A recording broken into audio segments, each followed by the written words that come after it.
while Terry, my trusty technical assistant, is sorting out my slides, as most of you will know me, and it's great to see so many familiar faces in the room, I am, first and foremost, a user experience or experience design consultant. So I've been running my consultancy. No, that's not what it is. It's my. The other tab. Might be the other tab. It was all set up. I came in early, set it all up. There it is. Not the middle. Yeah. So most of you will know me first and foremost as a UX consultant. I've been working in experience design now for the best part of 13, 14 years, and been running my own consultancy now since, 2010. So that's quite a long time ago, isn't it? So most of you will know me in that respect. I am very, very interested in the world of AI.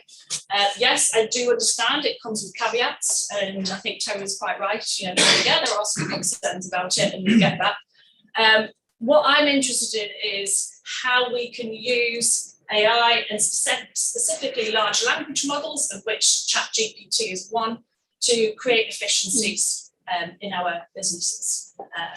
So if those of you who would like to look at the slides as we're going on, if you can't see them while we're going, I have just put on a short URL link here.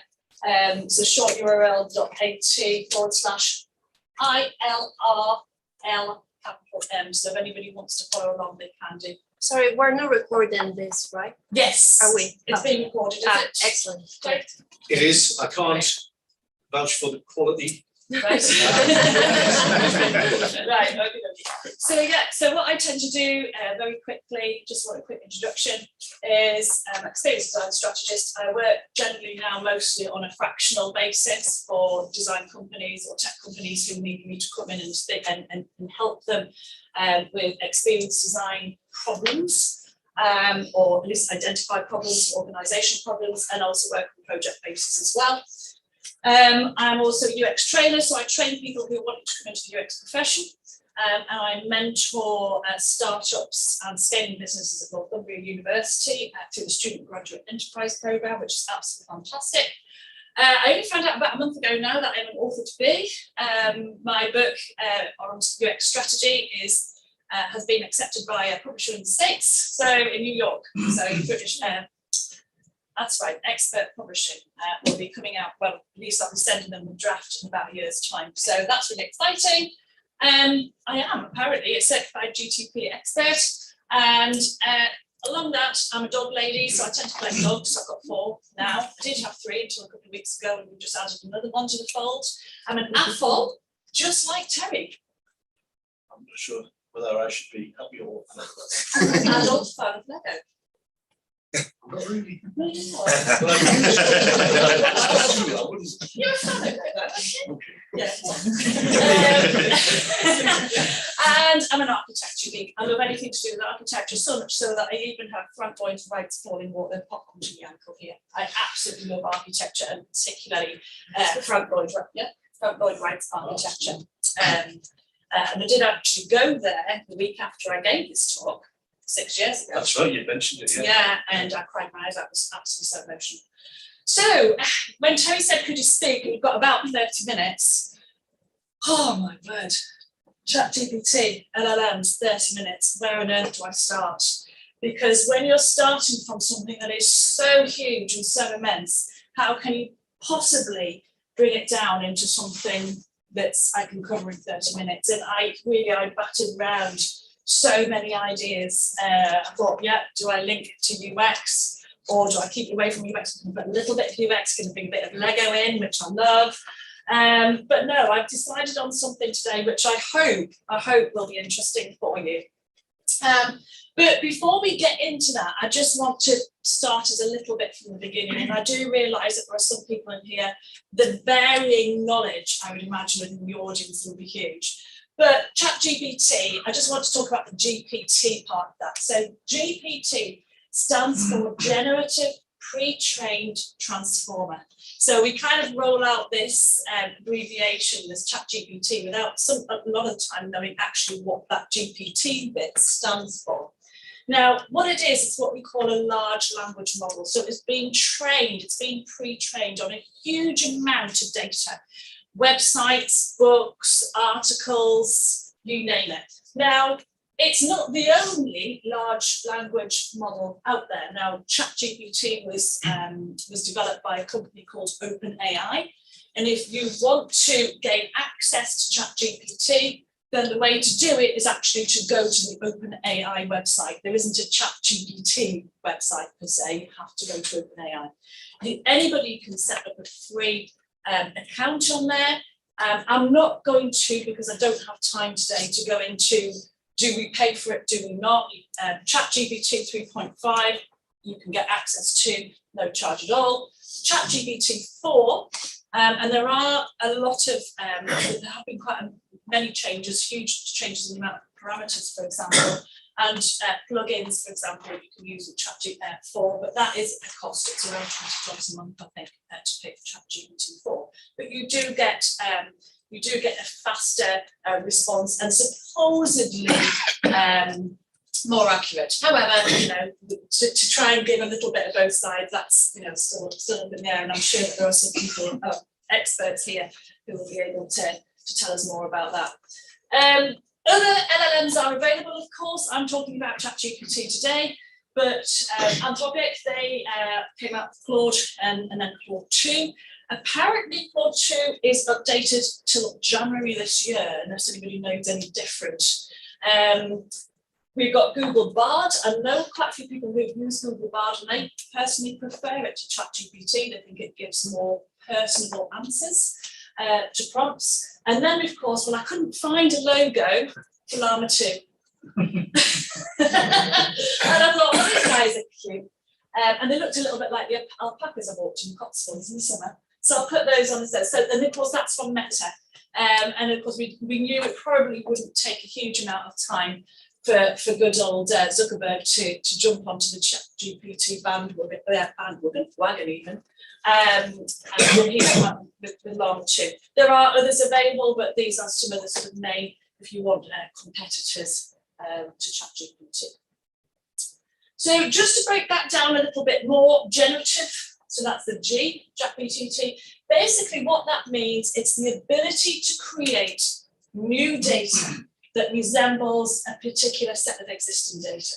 So imagine that you've got a magical Lego box. I'm just going to bring some Lego into the presentation today. And it recognizes structures like houses, cars, trees, roads, Lego animals, for example. And after seeing those, after reading that data, after seeing those images, it can then create brand new Lego structures, which you might never have seen before, but they still look like houses or trees. So maybe they've changed the colour of the bricks, or maybe it's given us something that is actually still a house but looks completely different.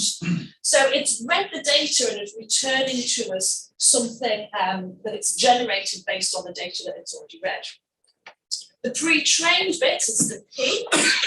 This is basically a model that's already been trained on a large data set. So again, this is LLMs, whether you're using Llama, Bard, or whatever. It's being charged on this very, very large data set, some of which I talked about earlier on, before it is being used by us through prompts to achieve a specific task or a specific goal. So think of a Lego set that comes with a guide to build a spaceship, for example. You know, those huge books that Lego sets come with. Now, let's say, for example, I'd mostly finished that.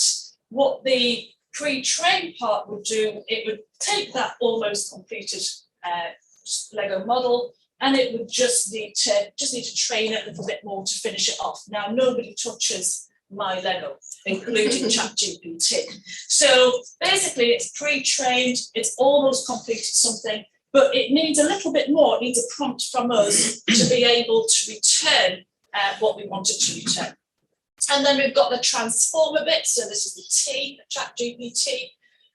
It's a specific type of architectural design used in machine learning, and you'll hear the terms ML or machine learning and AI used an awful lot together, because machine learning powers an awful lot of what we see in AI today. And I will give you an example of what I mean by that as we go further on. So particularly for handling sequences of data. So for example, take my Lego blueprint.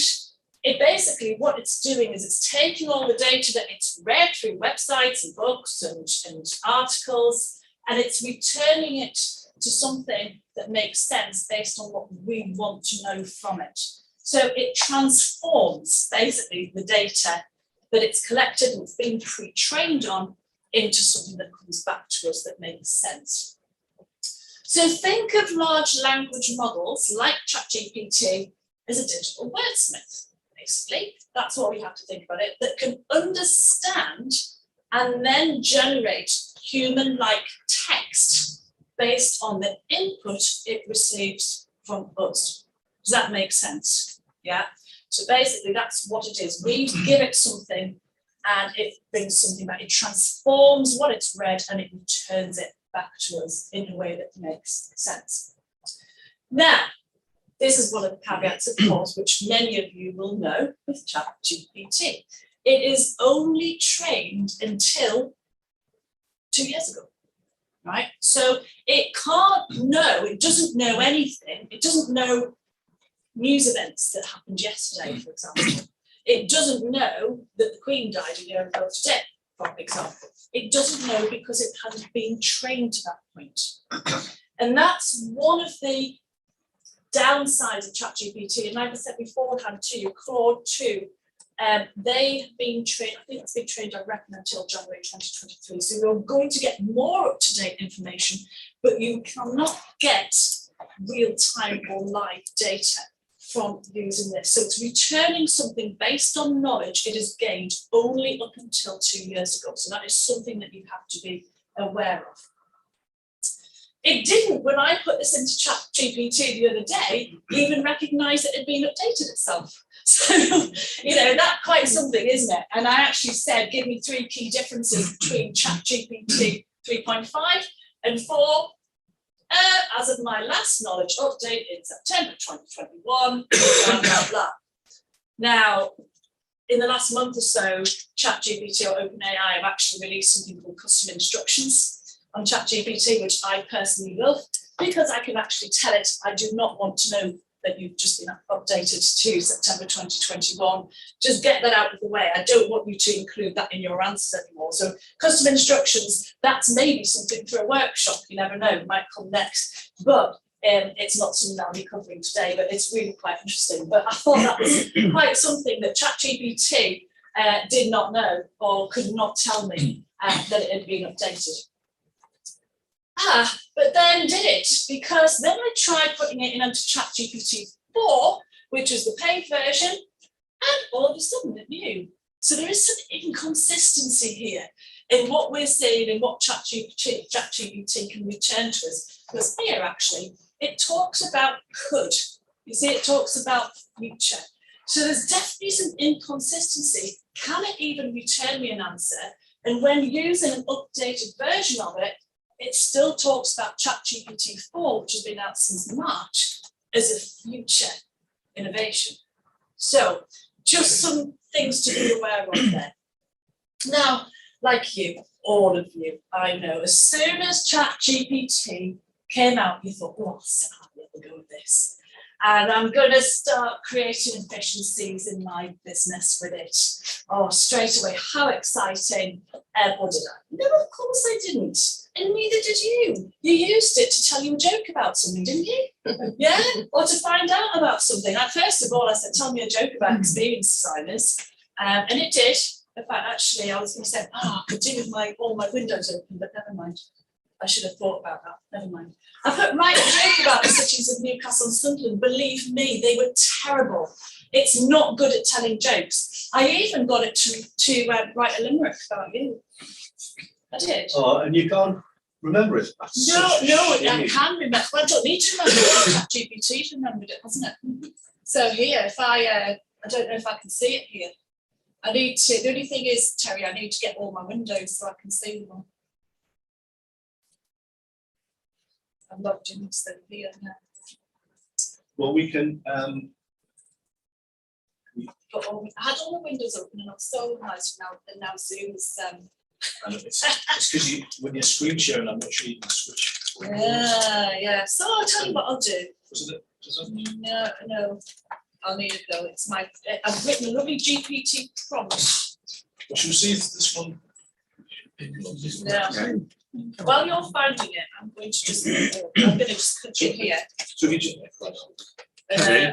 You should be able to share the screen, and Helen should be able to switch to tabs and the windows. If you go to new share and share You the have whole to stop, screen. stop sharing and then start sharing. Yeah, just share screen, the first option. That's it. So I use it for things like this. You know, just as a bit of fun. There we go. I'm not a fast typer. There we are, look. Hey, that's pretty good. That's not bad, is it? That's not bad. So So it's- 2 seconds. Yeah, instead of using it to, you know, for actual proper business efficiencies, I used it to tell me jokes.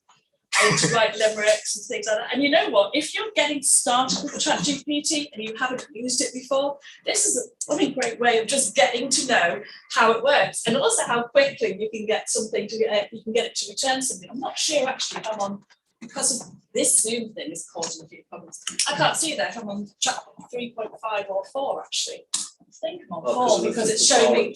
It's showing me that I can access plugins, and I can only access plugins of ChatGPT if I'm on ChatGPT 4. And I'll tell you a little bit more about that in a minute. I just need to get all my windows that I had open.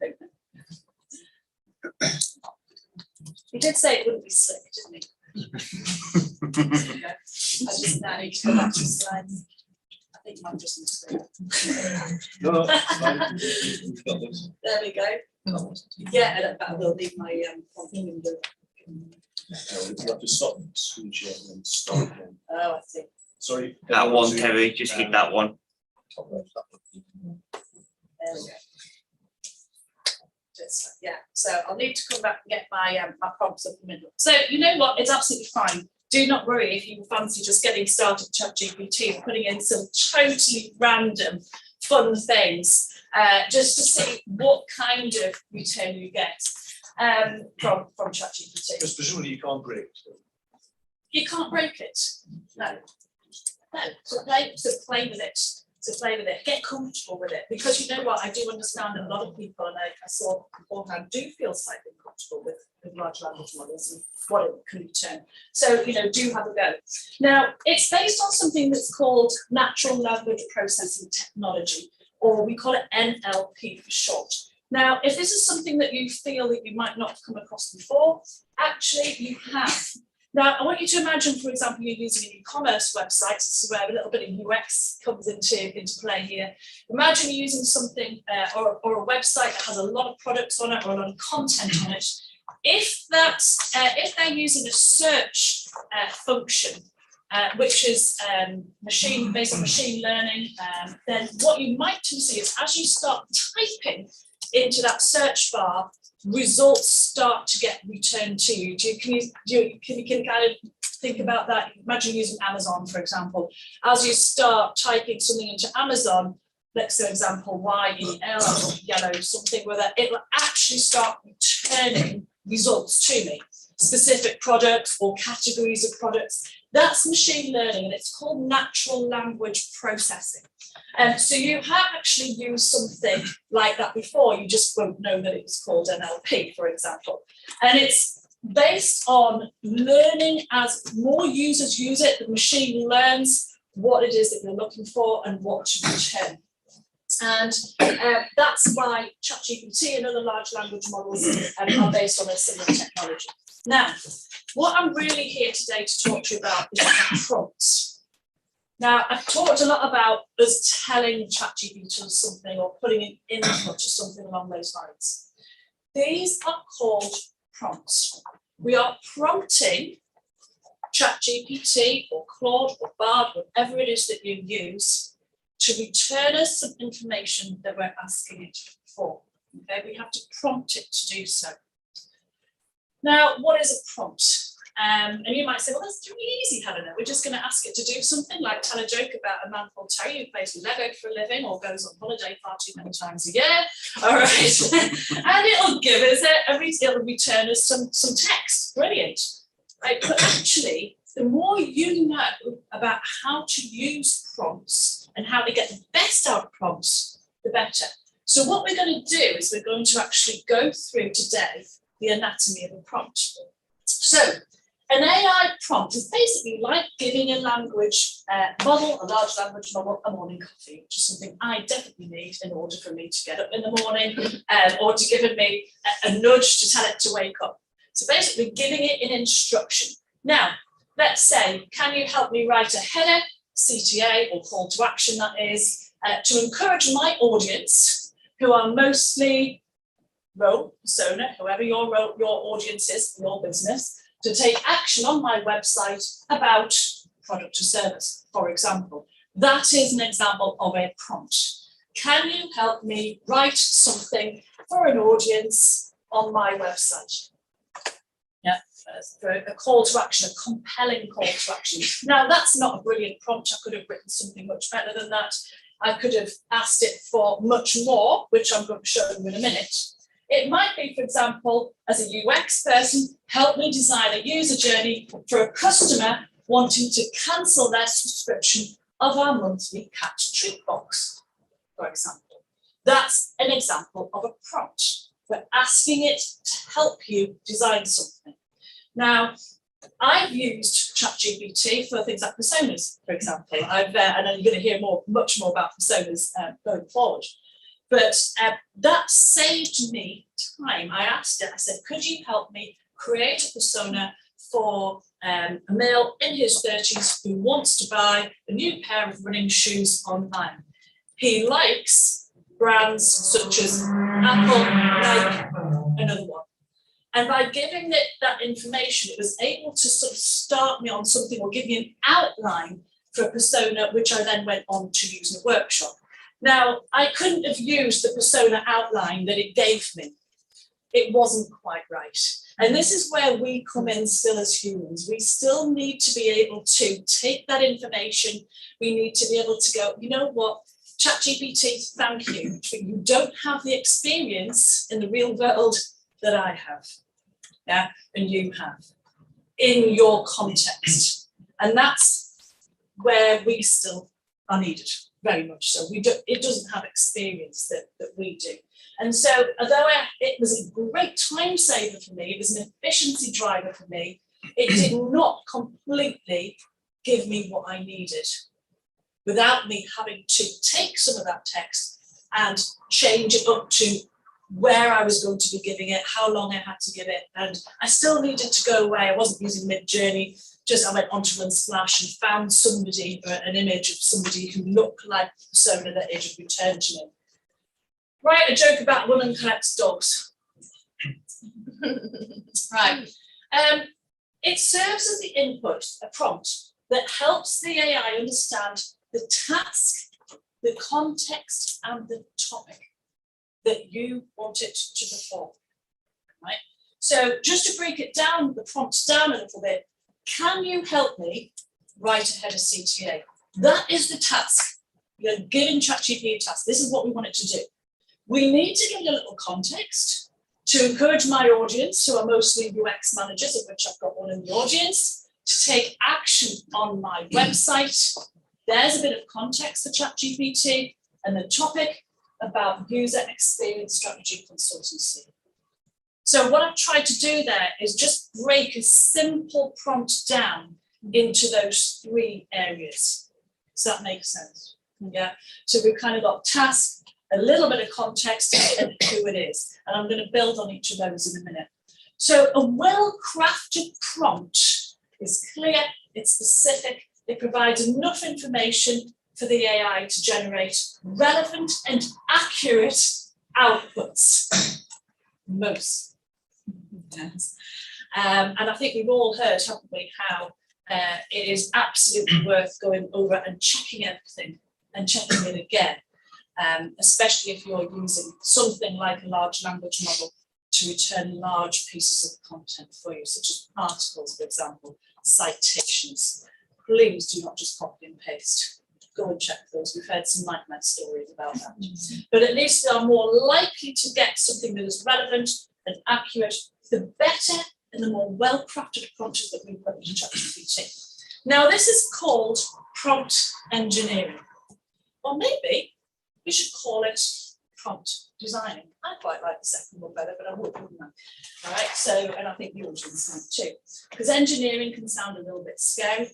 So let's talk about designing a prompt and what we're going to do. Now, the anatomy of a prompt is as follows. And because Terry, at the beginning of every Rise and Design, shares the number of bacon sandwiches so far being eaten by the audience of Rise and Design, I thought I would use the analogy of a bacon sandwich.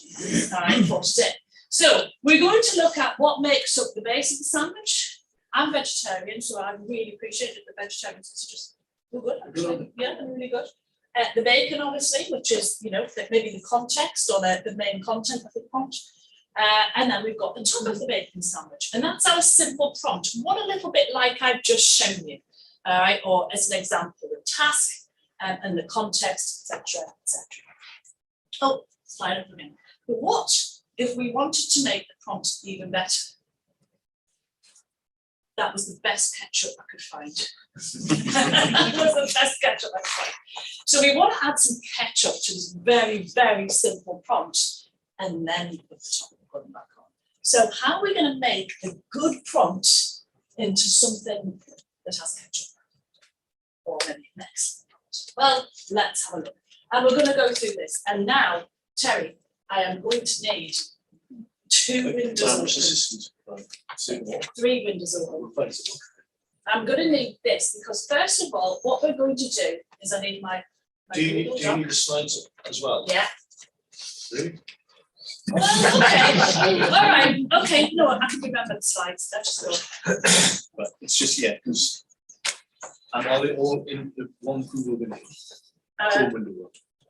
Yes, I had. Yeah, they were all in one Chrome window. So I've got a prompt sheet. No, I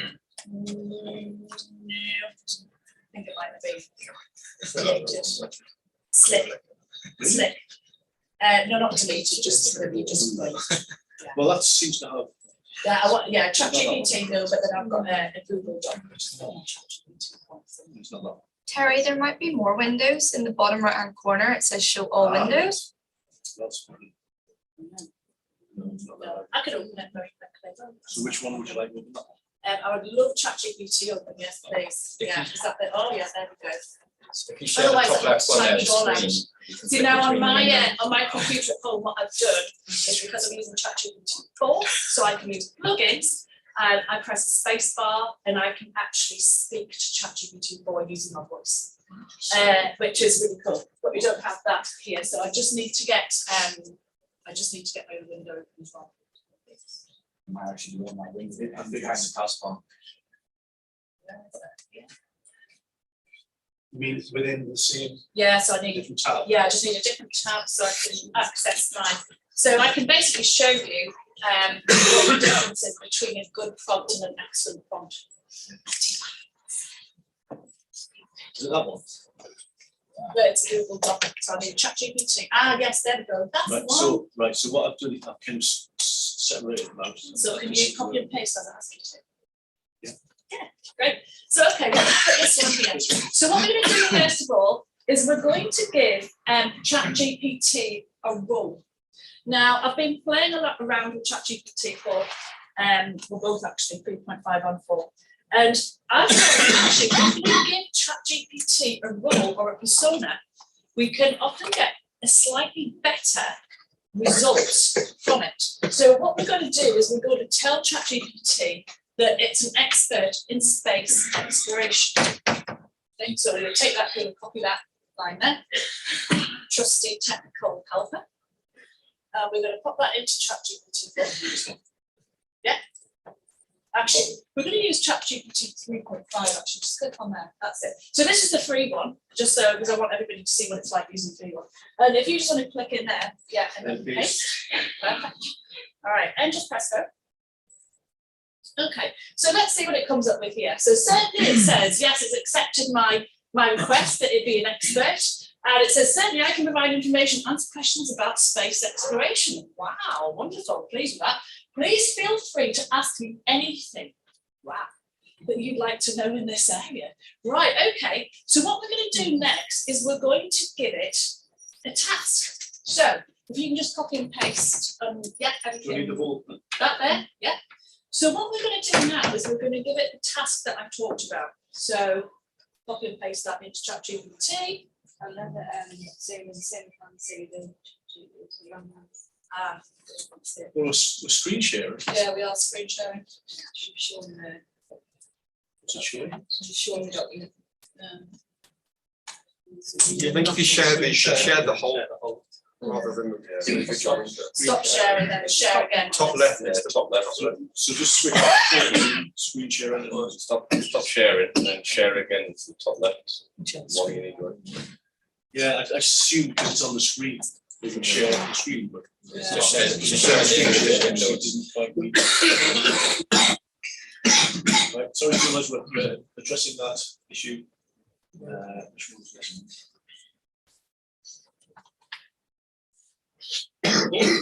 This same business.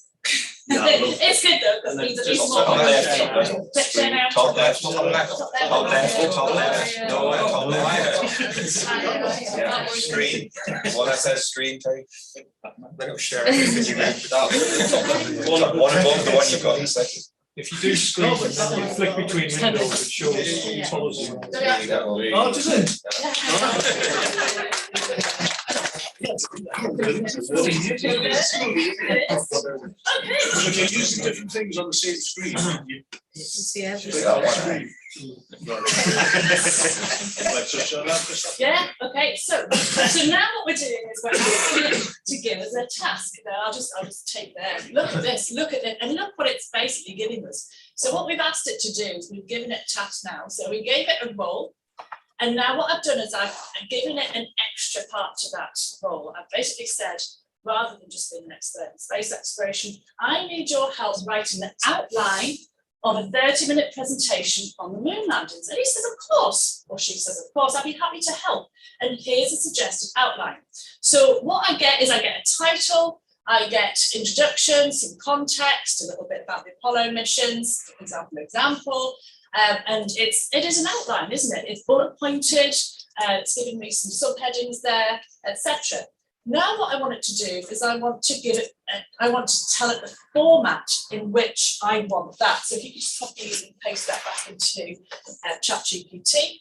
So the format is different from the task. What I want it to do is I want it to return that task to me in the format that I've asked it to do so. So I want it is made up of an introduction, main context, and a conclusion. Okay, because what it did is it actually just returned to me a whole outline. So if we just press go on that now, okay, so here it is, and it's actually breaking it up into sections, including a conclusion, and it's even actually added the part which I hadn't thought of, which was a 2-minute Q&A and closing remarks. Now, what it does say is it actually says about this structure should help you create a well-rounded presentation. It says adjust the timing and content as needed. So I can take this as an outline, but I might think that actually, that's not quite going to work, or I need to take a little bit off this, add a little bit to that. And actually, I really like this idea about putting in 2 minutes and giving them Q&A. So already you've gone from just giving it a role to giving it a role and a task to giving it a little bit of context. So if we go back to the prompt sheet, Terry, and now we're going to give it what we call an exemplar. So we're going to add to this prompt, I'm going to put it in here. We want it to kind of give it an example of what this 3-part presentation should be like. And I've actually said to it, should be made up of the introduction, main content, conclusion, just like a 3-course meal. Yeah, so I'm kind of telling the language model that that's how I want it to present. So if we just pop that in there. Okay, and it's actually come up and it's giving me appetizer. It's calling it main course content here. Oh, look, we're getting some dessert and coffee and conversations are rather like that. So it's kind of bringing this kind of idea, this analogy of it being a bit of a meal, and rather than it being a Q&A session straight away there, it's calling it coffee and conversations. So by giving it that little bit of context, a little bit of analogy there, it's already started the after dinner discussions about space exploration. So we're building up this prompt now to give it a little bit more. Let's move on to the next Is one. anyone else really freaked out? It is a bit. It did that. It's crazy, isn't it? It's crazy. We go back to here now, back to our prompt sheet. Yeah. Now, what we're going to do is we're going to give it a little bit more context, because what we haven't really talked about is we want it to include some history, some significance maybe, so something that's a little bit more specific. So let's put that in and see what future implications of the moon landings, which is something that didn't return in those first prompts that we put in. So each time you're basically adding I'm basically adding, an extra. I'm adding that parts to the prompt just to show you what the final perfect prompt should look like. So I'm kind of building it up, we're looking at the anatomy of the prompt. Yeah. So if we click on that one now, and what we'll see is that it's generating as we go down there. There we are. It's including, we've still got the 3-course meal and the coffee context going on in there, but we're starting to think about describe historic moments, for example, dessert conclusion. There we go. Encourage further discussions on the significance and the future of space exploration as the after dinner conversation. So it started to bring in some of those very specific things that I wanted to know about space exploration, or I wanted to include in my prompt. So if we go back now, I promise you there isn't much more to this. Now, tone. There are 2 things I want to show you. Now, this is actually, if you're looking at my slides right now, we'll be onto the slices of the cheese which go into the bacon sandwich, because there are 2 or 3 things here which are going to turn this good prompt into something that's even better. Because what we can ask ChatGPT to do is we can ask it to return something to us with a particular tone. So what we are going to ask it is the tone should be friendly, informative, and whimsical. So let's see what ChatGPT comes up with when we ask it to be whimsical.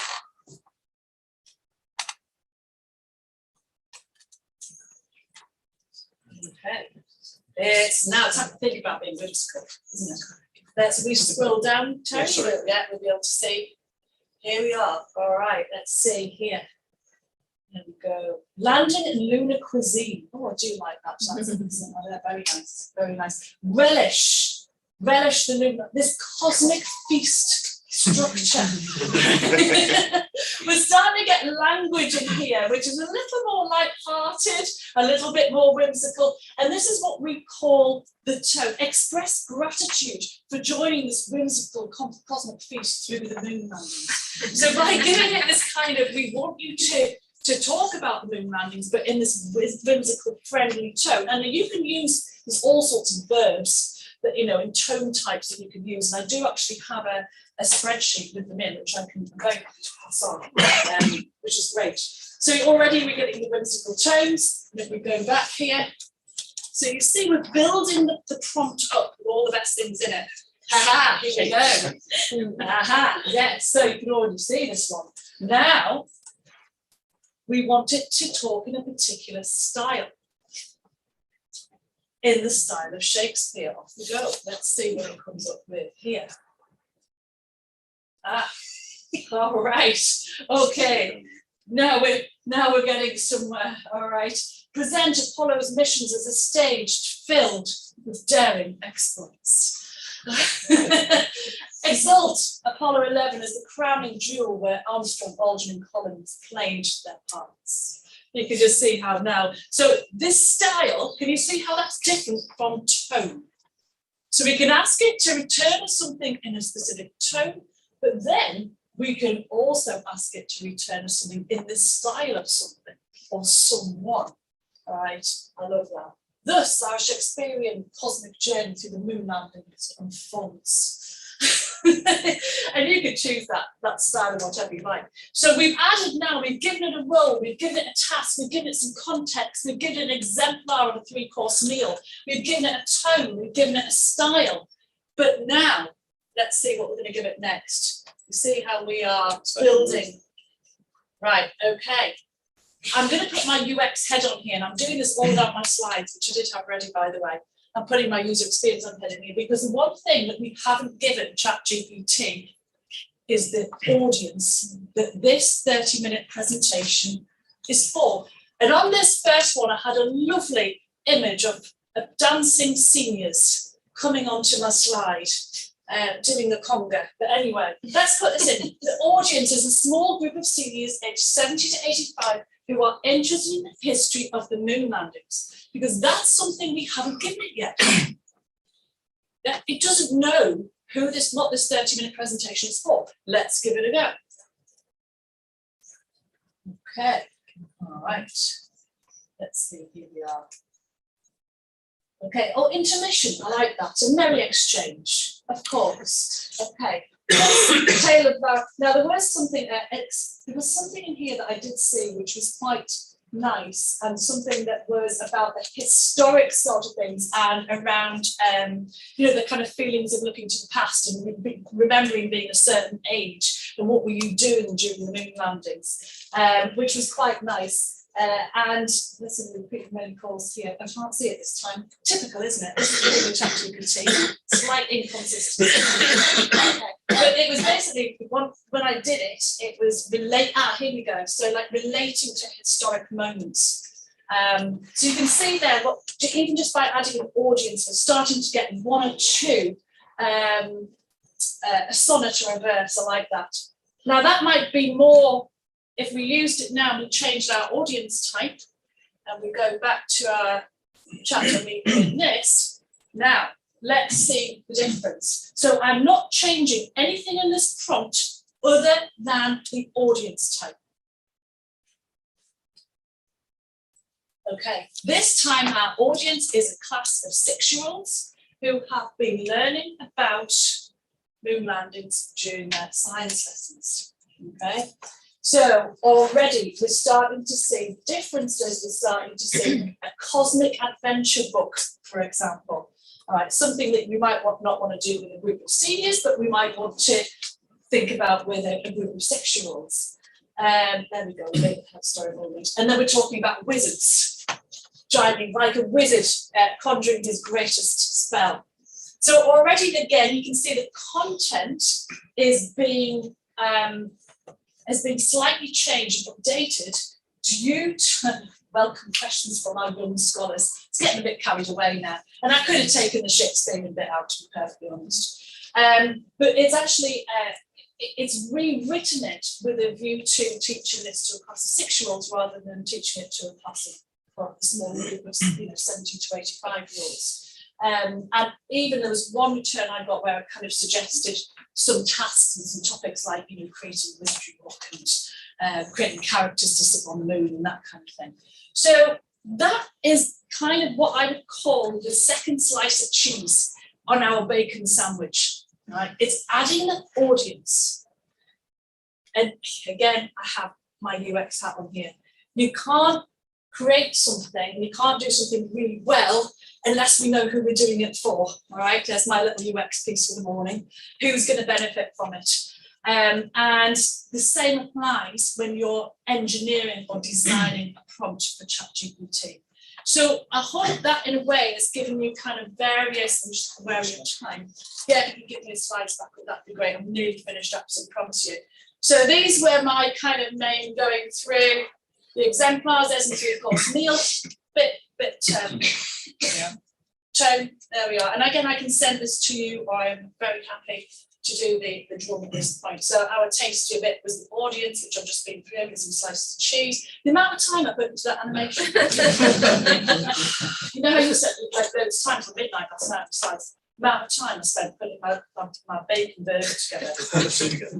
But there's my seniors. This one is not quite as exciting. Now, I'm going to finish because I know it's 10:20. There is one final relish for that bacon burger. One final piece of relish that you can ask ChatGPT to do, and it's asking it to add markdown. So if you don't know what markdown is, that's coding that will allow the ChatGPT to return not just a piece of text for you, because some ChatGPT returns can be very unreadable. Again, accessibility pat on here, a load of text, you don't really feel like reading it. It's the same if you were to read a blog or a website or a book, you know, if it's not, you wouldn't just read a book if it didn't have any chapters or any subheadings or whatever. It needs something. So what we can do is we can add markdown to that already now brilliantly composed prompt to get ChatGPT to return us in something form that's somewhat reasonable. So let's say, for example, one of my favourite books, and the UXs in the room will know this one, give me a 500-word overview of the design of everyday things. I'm not going to change screens again now. But if I did put that into ChatGPT, I can tell you now it will return me with 3 or 4 quite long paragraphs with an overview of that book.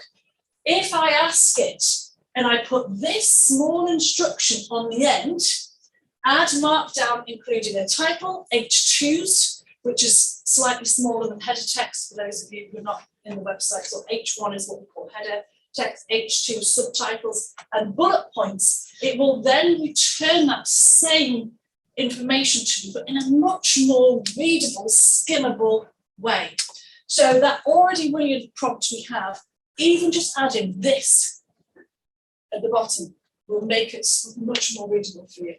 So how can you use prompts in your business? I'm going to whiz through this. Email campaigns. It's brilliant for coming up with ideas for email campaigns, social media campaigns, e-commerce chatbots. That's where we see a lot of AI happening at the minute, using ChatGPT to create chatbots, say, for example, on an e-commerce website. Checklist, we're creating a checklist, just, what we're going to do today. That's a great one. Blog post titles. I don't know about you, I have tons of ideas, but I really struggle to get them down sometimes. And ChatGPT has been wonderful for me because it's given me some starts to 10, which I can then go tear apart and build again. But, it's been great. Any customer support updates, analysis of PDFs, you need ChatGPT for, but that's another story. Research and tables. ChatGPT, if you ask it, for example, here I was going to think I've given it a role, look, you're a competitor researcher, create a table showing the 5 most important dimensions that I should know about competitors of a website design company. Well, straight away, I've asked it to put it in a table for me, and it's created a table, which I can then copy and then I can edit it or whatever and put it somewhere. And again, it kind of, comes up with a little bit of a caveat at the bottom there for me. So again, just remembering that ChatGPT is updated in September 2021. If you are using, and I don't have time because I'm just looking at my watch here, but this is maybe something for another time. If you're using the paid for, so ChatGPT Plus or ChatGPT 4, that allows you then to use plugins, right? And there are a growing number of plugins available. Think WordPress. Those of you who worked with WordPress before, basic WordPress doesn't give us a huge amount. If you start adding plugins to WordPress, it gives us some extra functionality, like WooCommerce, for example, or WordFence for security. And these are some of the 4 Wolfram, we haven't got time to take a look, sorry. Property listings. If we're using ChatGPT 4 with what plugin, this property finder plugin, it will actually give us up-to-date property findings as of today. So that's something to think about. If you want to use ChatGPT to access much more recent information, there are ways of doing it. So here I am, I'm just about finished now. How can I help you? Okay, well, you want or are looking for any further training in large language models and prompt engineering, what I've done today. It's a very, very high level look at that, then I can help you with that. If you need any help creating organizational efficiencies with ChatGPT's little tools, and of course, again, the experience design is where I kind of sit. And if you want to know how you use ChatGPT to, as part of a wider experience design or organizational design project, then let me know. So thank you very much. You can find me on LinkedIn by scanning this QR code. I've got to put in a cup of coffee, keep the theme for the morning. And sorry for the slight hiccups in the windows and everything, but I think we got there in the end, didn't we? Thank you.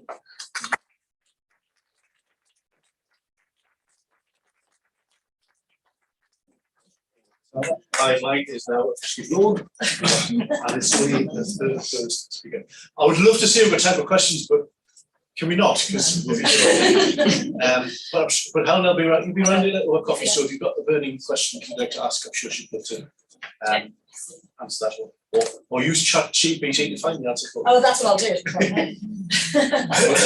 Fabulous, thank you. Right, do you want some more good stuff? Because that was just the start. So It gets better, much better. no, it gets just as good. Just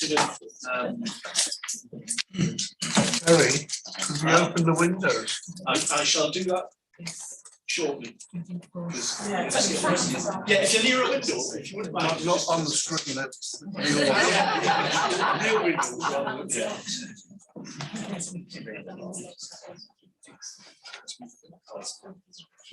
So now I'm glad to welcome Daniel, who I met 2 months ago when we were working on a project that we've been funded through the Calibrian Engineers. Yeah. And once I found out what he was doing, I thought, wow, that's amazing. And so I'm invited along. He's very graciously come along. I'm not going to even try to describe. I'm going to leave that to you. So Daniel, over to you. Thank you. So I've got my prompts on this computer, my notes, and the slides on this. So I've got double click and hopefully they won't go out soon.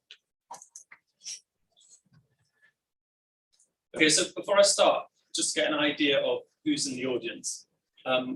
Who is designers? Okay, who's in marketing? And coding? So we've got a bit of a mix of different touch points there. So a little bit about myself. I've got a background in graphic design, studied in Northumbria, doing graphic design here. Then went down to London, did design interactions at the Royal College of Art down in London. And out of the back of that, I started a startup called Usarian, which was a metaphorical search engine, which returns metaphors for what you're searching for rather than literally what you're searching for, to try and inspire designers to think about things in a new way. And then, yeah, I came back to work in Newcastle. Family back here, because it's a great place to live and grow up. So what are personas? I'm guessing most of you have come across personas before. And if you've noticed already from my quick introduction and getting a gauge of the audience, you're beginning to build up an idea of what personas are. And you're building up that kind of persona understanding. You begin to tailor how you speak to people based on that. And basically, they're aspects of someone's character that they present to the outside world. But people can have lots of different personas, and we never actually truly know what they're internally like. It's just this sort of external representation. So personas are used quite a lot within the design industry, but there's a lot of problems with personas, as I'm sure you're also aware. I was speaking to one designer recently, and she says they go through the whole process of creating personas. They quite often look at them, draw them up, and then they stick them on the wall, and they forget about them, and they sort of gather dust, and they don't actually revisit personas anymore. So before I go too far into looking at personas in any more detail, because this was AI in business, I thought I'd try and go into what intelligence is a little bit. I'm going to probably take a slight detour around from the AI bit here and probably touch on the metaphors a bit, because I'm going to look into intelligence from a biologist's perspective. I was recently listening to a talk by Michael Levin, who actually describes intelligence from this perspective.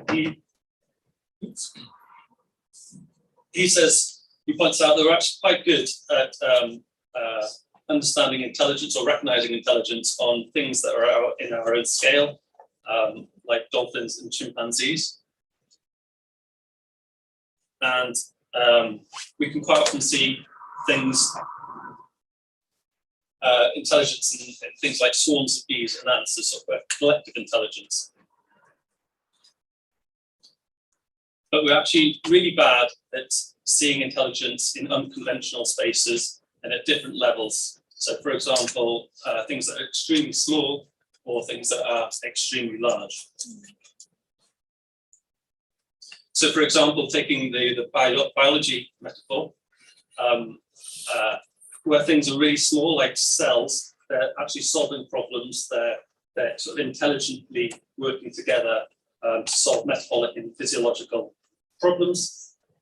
And then at the next level up, they kind of, these cells work together to solve problems as organs and solve problems like oxidation and circulation. And these organs come together to solve problems like coordination and sort of integration in the human body.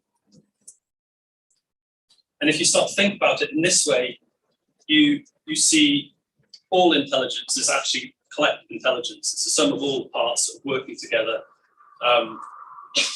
And if you think about it this way, actually, I think the concept can be extended into sort of company intelligence as well. So actually, you can start to look at your company as a collective of entities that work together, people that work together to solve problems in the company. You can think of the company as a larger organ, if you like, that is trying to solve problems within a bigger space. So you end up with this hierarchical structure where the layers at the top provide a behavioral landscape for the things underneath it, and the things underneath it sort of organize themselves into in such a way that they avoid the layers on top having to micromanage things. So they kind of work together in this organized fashion. And there's this interplay between top-down kind of behavioral landscape creation and this bottom-up kind of self-organizing structure that allows these different layers to exist and solve problems with different fields. So you've got the company solving one field, you've got the body solving problems at a separate field. So Michael Levin uses two rules to describe what intelligent systems are. He uses describes the first definition is it's got to be goal directed. It's got to be have the ability to take multiple paths to solving this goal as well. So it's got these multiple routes. And secondly, the actions it takes are independent to the environment around it. So it's not completely determined by its local environment. There's multiple ways it can take to solve the problem, and it's got this sort of internal memory that it can use to navigate this space. So at a company or organizational level, you've got the company that interacts with customers, partner organizations, different suppliers, and competition. And this layer operates under the regulatory environment and different economic spaces, but it is created from this sort of bottom-up interaction of people solving problems. And this sort of two-level of interplay here.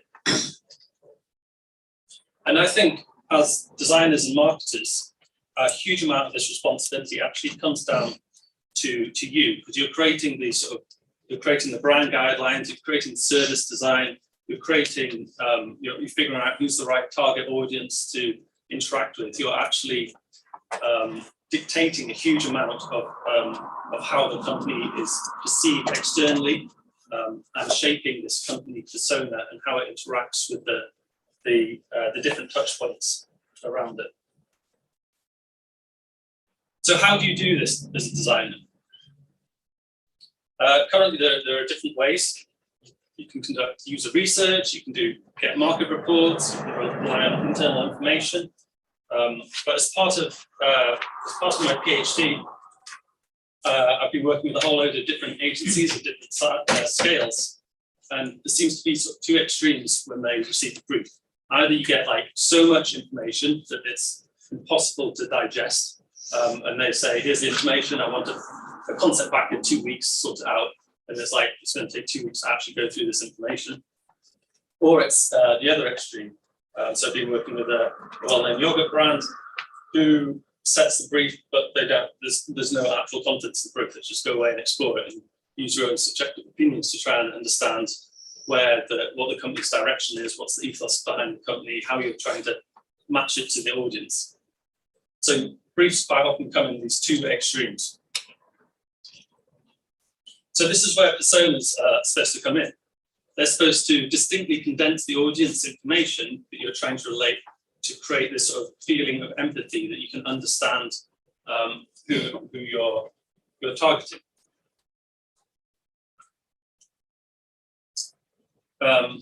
And the idea is this stops all the different people within your team thinking about things in different ways and stops them using their own subjective or erratic opinions to understand the audience. And the idea is that it can get everyone thinking the same way and streamline their perspectives and get the whole company basically focused in the right in the right direction.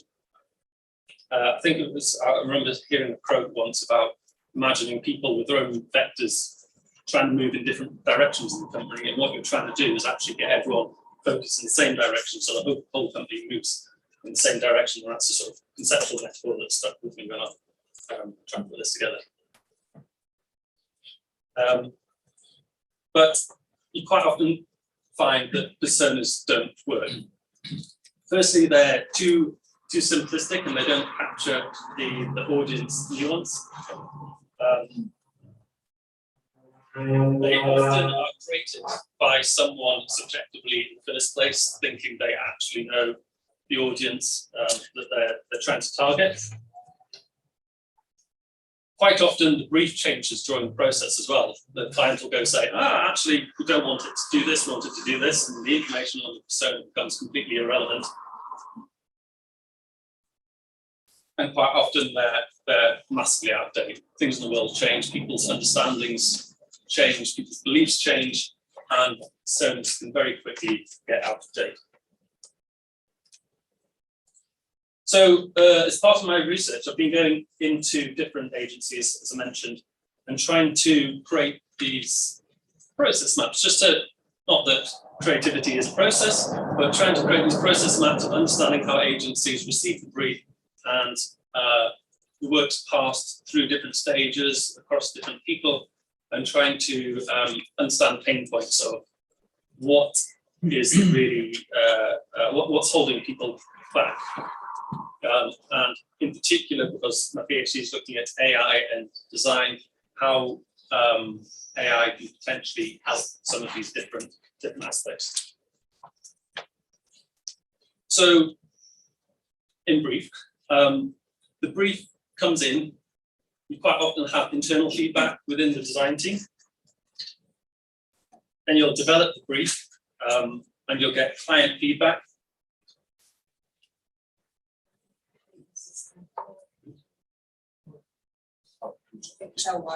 Sure. And then you'll pass it to the client, and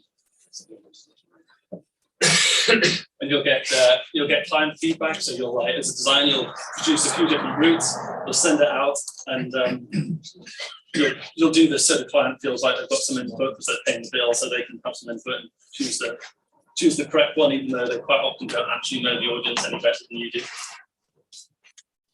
And then if you've got the budget, you'll go to use the feedback and you'll test it with different users. And as I was drawing this up yesterday, by the time it gets to the launch, you've sort of drawn this snail process, which happened coincidentally. I'm calling the snail cycle, which happened about 12 o'clock last night. It's like, I made a snail, becoming delirious. So this really slow cycle of user feedback from as you're developing the brief. So this is where I thought AI can come in and try and help this process. What I'm trying to do is create dynamic personas. So across the business, there's a whole load of people that have got contact with the the customer, the partners, and stuff. And these guys often know who they're talking to much better than someone setting the brief or someone deep within the company. So what I'm trying to do is create this sort of repository or storage of information that everyone can stick consumer information, customer information in, whether it's from front of desk, whether it's from the marketing teams, whether it's from different customer services, or whether it's from external agencies or people producing reports. You can stick this into one big persona storage database and create different personas from that. And this creates a sort of dynamic persona that can be updated all the time. Hopefully it's a lot more honed on who you're actually aiming at, and it works in a similar sort of way to ChatGPT, so you can start interacting with it, or you can ask it questions, and it'll give you information that's actually based on your consumer audience rather than just ChatGPT one, or designers relying on Google, or reports that have been written which are sort of really generic.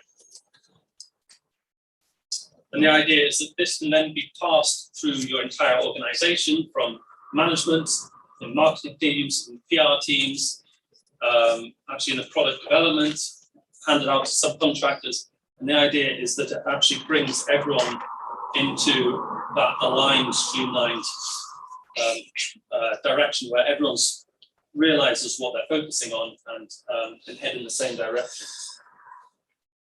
So I've tested it with the likes of Danone. This is before ChatGPT probably kicked off. But yeah, they said they loved the speed that everything happened. They got very tangible, creative results very early on. And it required limited data from them because they pulled in lots of different data sources. But interestingly, they also said, because it was based on machine learning, it took away any element of subjectivity. So within the office, they could have quite rational conversations about everything without any sort of personal preferences creeping in, where they can start internally arguing and having discussions about it, so they keep the whole process really streamlined. So apart from obviously encouraging people to sign up for the early access to the website and emailing me directly to a queue jump, that I'm looking for pilot partners.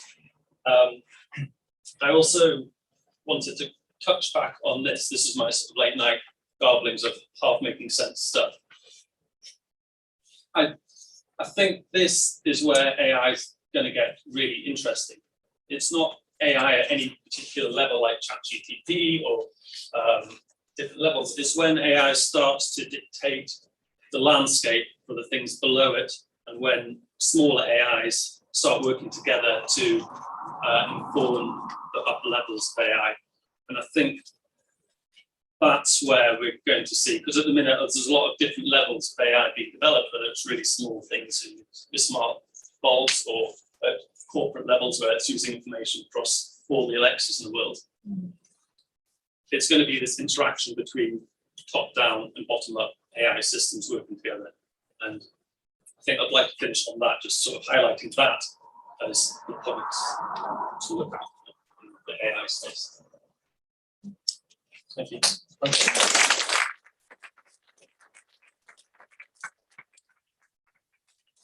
Platforms live and operational and accessible if you want to. It's live but hidden in different forms, and it's going through that iteration snail process that I described at the minute of getting feedback and getting feedback and changing it. But yeah, I'm currently looking for more partners. So you're looking for partners, and what would a typical partner look like? It's an interesting one. I was originally approaching design agencies, but I realised that actually design agencies kind of like that snail process because they get paid more. Which hey, I'm a design agency as well, and part time, so I completely I can sympathise with that.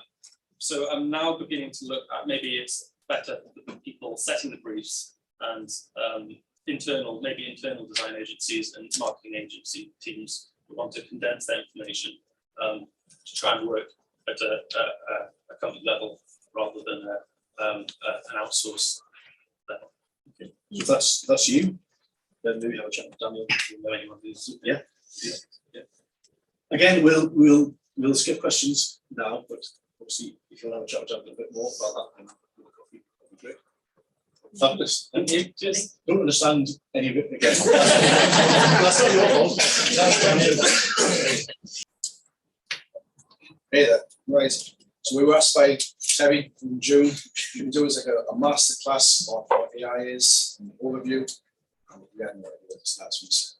We use it all the time, but we didn't really know which direction we're going, how to show it. So we're going to show you a very high level part of this design agency, the design industry, how we use this for them. Yeah, we've dabbled in it a little bit over the last year. Obviously, ChatGPT only came out in November, but over the last couple of days, we have delved into lots of other apps that are on the market now, and there's new ones coming out every day. So we'll look play with them, and we've utilised them just to show you what's possible today. It'll be different next week.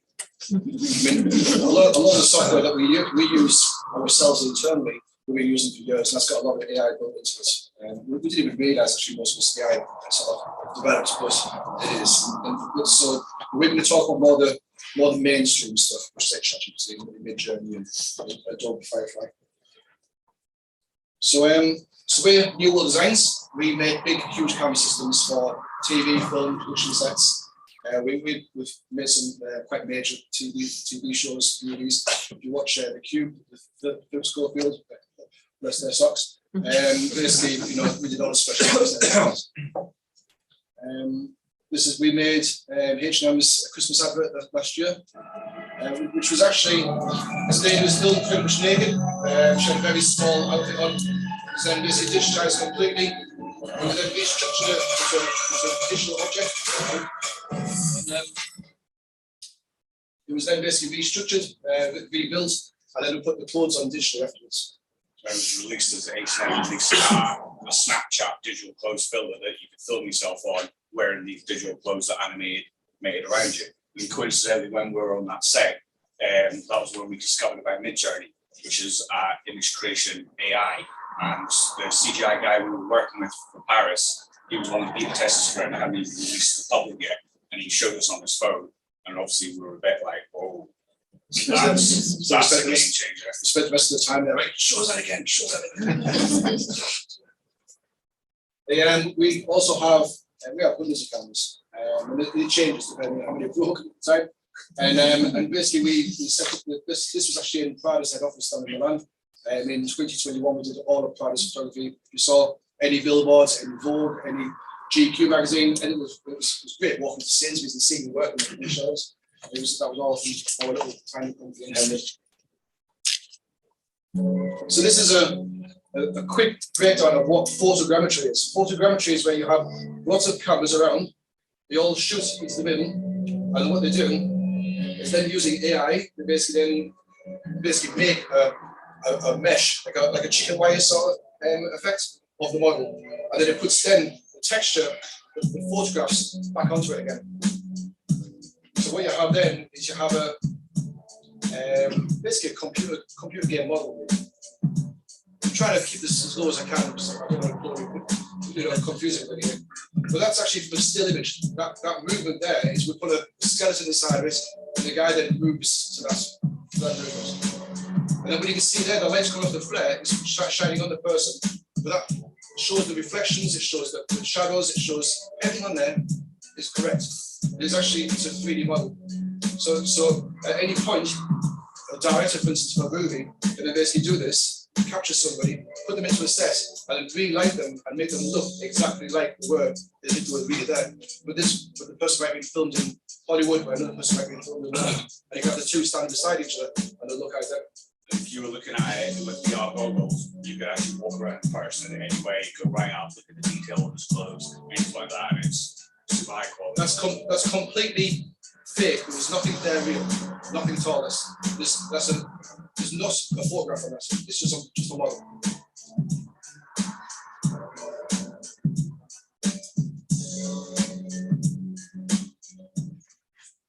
And then we have to do is we have to find some links. So that's completely fake. There's nothing there real at all. Even his eyes, these guys' headings, complete model. And then we went into something called volumetric, which is the next level up from that, which is where you have the person moving itself. So it's basically a clickable of those objects. And what we've done in this video shows you something called MetaHuman, which is a plugin that you put into a computer game engine, and it also creates humans from it. And it's not very good to us here. And we try to make a video to show MetaHuman versus volumetric, which is at the end of the video. It's 30 seconds on. This is actually a guy that works for Salesforce, Matt. And he said, "Hey, come downstairs." So he came downstairs and sat in the middle of our rig. And the cameras that are on there are all production quality TV camera level sort of cameras. And they're all extremely special. It's called journal, which is basically where they all fire precisely at the same time. They'll get too complicated. That basically just means that when we put all the different angles from the cameras together, you get less glitching. Yeah. And that one is made on the fly. That's actually made very quickly by MetaHuman. It's made just like a free bit of software you can download. And a lot of people say, well, it's kind of, we're not going to use volumetric, we're going to use MetaHuman. We're like, that's quite cool, it's not very good. So that's what we thought, well, we'll make a bit of improvements. And that's the clear model underneath. So that is actually true volumetric, like they use on Marvel films and DC and stuff. You can actually put him into any environment and it'll be lit by whatever the light source is beside him. You can then basically put a camera right in front of a space here, and or if you use a reflector, for instance, or wherever it's going to be, and you won't see the camera. So as another camera moves around, you won't be able to see that camera as a virtual camera. And actually, like all Marvel films, when you watch the Marvel film, all the costumes they wear in every scene in every Marvel film, it's digitally put on. It's actually they're not wearing costumes, they're wearing tracking clothes. And even when they're not having CGI, it's because if let's say when Hulk walks in, he'd look different because he's actually CGI, so they actually make them all look the same, which is then the same technology. So what we did, we were asked to go down to London and film Tom Felton, which is Malfoy out of Harry Potter, and film him basically in our volumetric rig that was then used in the Guy Fawkes VR experience in the Tower of London in the basement, and they've got him playing Guy Fawkes, and you sit in a boat and you go for a VR tour around. We help do the VR filming, so that when you're watching it feels like you're there. And, apparently it's quite popular. We can actually be on the game. We have our time when we're in London, so it's like, oh. When we're there, we usually get in to go back out as quick as we can. But that's actually, you're sat in a boat and you're watching him and he's talking to you, and you're basically part of his impulse mask down and talks to him. It's actually about 20%. So. And that thing is, they dropped 6 fingers to hire him and then stuck a big hat on him, covered his face with a mask. The famous actor. He's very good. It's quite impressive watching him just because they were literally writing the script as he was reading it. It was like 10 lines behind it. It was such a bad show. They had nothing planned. We turned up and they didn't know anything at all. That's not just us. So anyway, yeah, that's just us. So you know roughly what we're doing. So basically, I'll put this slide in. So, this is what you know in terms of what you do with it. Dan touched on it as well. Obviously I didn't know what the slides were going to be. So, basically, people don't understand what it is. People think it means it's going to know everything. It doesn't. It knows very little. Really. It just knows what's sucked in from somewhere. And what it means is, it's like, without being cruel, we've all worked with people who are not very knowledgeable. And what it does, those people might be very good at their job. They might be very good at what they do in that small field. And it's the same thing with ChatGPT or Midjourney or whatever software you're using. It's very good at what it does, and in its own little right, in its own way. And each one has been sort of tailored to fit that scope. So in there, for example, I've tried to break it into 2 sections, which is the language models, ChatGPT, Bard, Bing, Jasper. And that's basically the same thing that Helena was shown, where basically making it was like a script sort of version of it. And then you also got the text to images. It's not just images, it could be to audio, it could be to video, it could be anything really. And you've got Midjourney, Adobe's on the bandwagon. DALI, which is the same sort of thing. It's basically in 11 Labs. 11 Labs is incredible. You literally put in 30 minutes of your voice, and it will then, you can type in, and it will speak exactly like you. Like it'll speak the same gallop, the same way, the same stuff, the same everything. It'll make, and then you can basically make YouTube videos, straight away. Dead easy. Just write the script up and put it in. You can get ChatGPT to write the script up and then put it through. And then These are just some of the top well-known ones. There's literally hundreds now. And that's just in the imaging side of things, and we're mainly based within. When things like ChatGPT is open source, you can download that and make it into your own thing. So you just feed it whatever content you want, and it'll make it into its own little thing. So it's There's also as well, I don't know if Sinclair admit now it's going to be a ChatGPT 5, but there's probably training models of business where you can safely upload your data anyway, and it'll run its AI based on your company data. So if you're doing customer service and stuff like that, it's running purely on your company's data set, not getting disrupted with Shakespeare in space or anything like But listen, that would also be completely private. That'd be in your own little ecosystem, your own building there. So I know we're going to have to maybe skip through some of these because obviously we've covered it a couple of times now. But basically, what is ChatGPT? It's to talk naturally to it. You can make business plans with this, which we'll just talk about later on. Write blog posts for SEO. Ask for advice in business regarding productivity, which we'll touch on as well. And ask best ways to improve your business. The pros. Basically, you can do everything on the fly. It's just instantly. It's just there for you. It's unbiased. I mean, without being sort of like controversial here, there's some people can go into a room and you make them chat differently to another person walking to the room, where you're from or how you look, whatever it's going to be. So, but ChatGPT doesn't do that. It'll just give you the same response that anybody's room. Speed up tasks either by doing them, showing them more efficiently, helps you learn. We've actually learned things to do it by asking how do you do that, and they'll tell you. we can always sort of see now in the future that the amount of time you go on YouTube and you look for a YouTube video that fix your saying or do this or do that, or a weird editing function that I might not know about that you know. You go on YouTube and you sometimes I scroll through 10 YouTube videos to find that one little snippet that you want, and they're all making 10-minute videos because they're trying to get their ad revs. So ChatGPT now is just going to be a game changer because it means you can find the information you want now and how to do it now. And obviously, touched on it's not always right, but it's getting so much better and better now. And the difference we've seen between ChatGPT 4 and 3.5 is quite stunning, really. And there is for using ChatGPT 4 with YouTube, there is a great plugin that you can use that will actually give you an overview of a YouTube video, only if there is a transcript for that video. So there's some really great stuff there coming actually. Yeah, it's in such its infancy moment, it really is. We've been playing with it now for a while, and it's each time we play with it, you go back to it. So we played with it last year, and then wow, it's really cool. And you go back to it. Oh my God, it's totally different.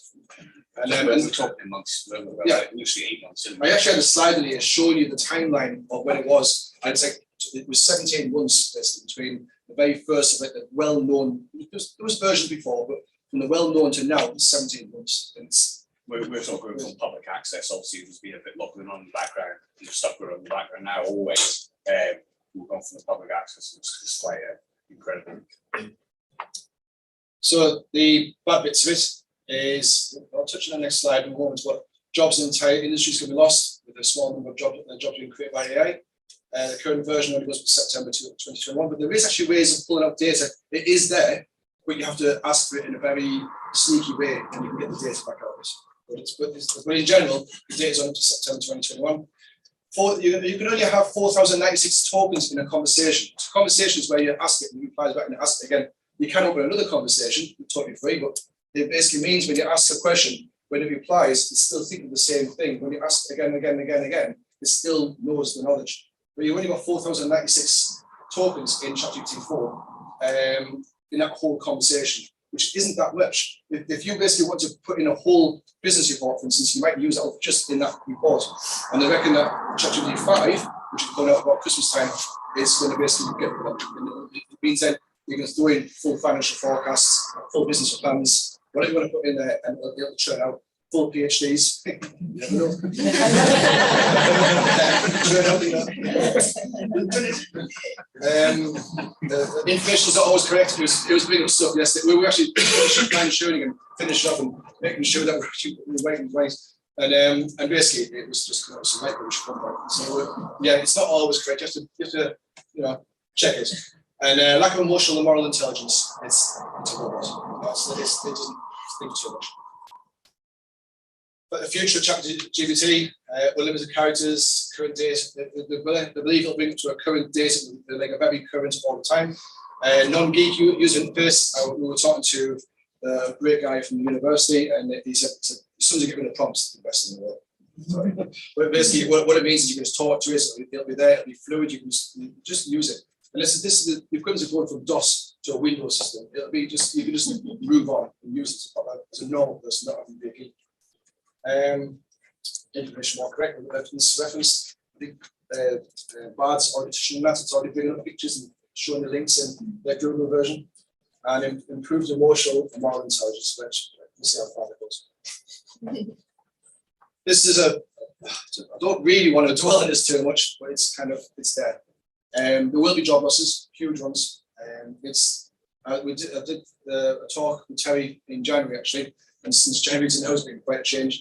But we talked to it, and actually somebody from the audience shouted out, yeah, but in the last time there was a big job loss in the Industrial Revolution. You always found other jobs. So yeah, but that was an Industrial Revolution. Things were actually progressing. If you lost the job weaving, you found the job making steam engines, so you found the job digging coal. Things are progressing. This doesn't do that. This is just going to remove jobs, and it'll basically automate them. And what we'll have then is will be casualties, you know, and you can't get away from it. And actually, I'll be honest, we could be in that field as well. I mean, when we show you what's going to happen in the next slides later on here, you'll see how much you can do in a creative world, and how easy and how quick, and how what was happening in 6 months, and how little talent you need to have, how little skill. Basically, a 14-year-old with computer vision can do. So, these slides, by the way, if you want to download them, you really want to, go to our website there, newolddesigns.co.uk/rising design. They'll just download them from there, and then you can download them. It's the exact size I'm showing now. Then you can go through them. There's a couple of links on here and different things you can click on and see them yourself. Right, this is really cool. I only found this out. We were listening to a podcast actually, just the other night, and this popped up. They mentioned it. Basically, the Microsoft's researchers didn't know if it was just basically churning out one word after another, or it was a true intelligence, and they couldn't work it out. This is only a few months ago. So the head of Microsoft Research asked, "We have a book, 9 eggs, a laptop, a bottle, and a nail. Please tell me how to stack them in each order in a stable manner." In ChatGPT 3.5, it comes out with a right pile job. It basically puts eggs on top of each other, nails in the middle of them, and all sorts of things.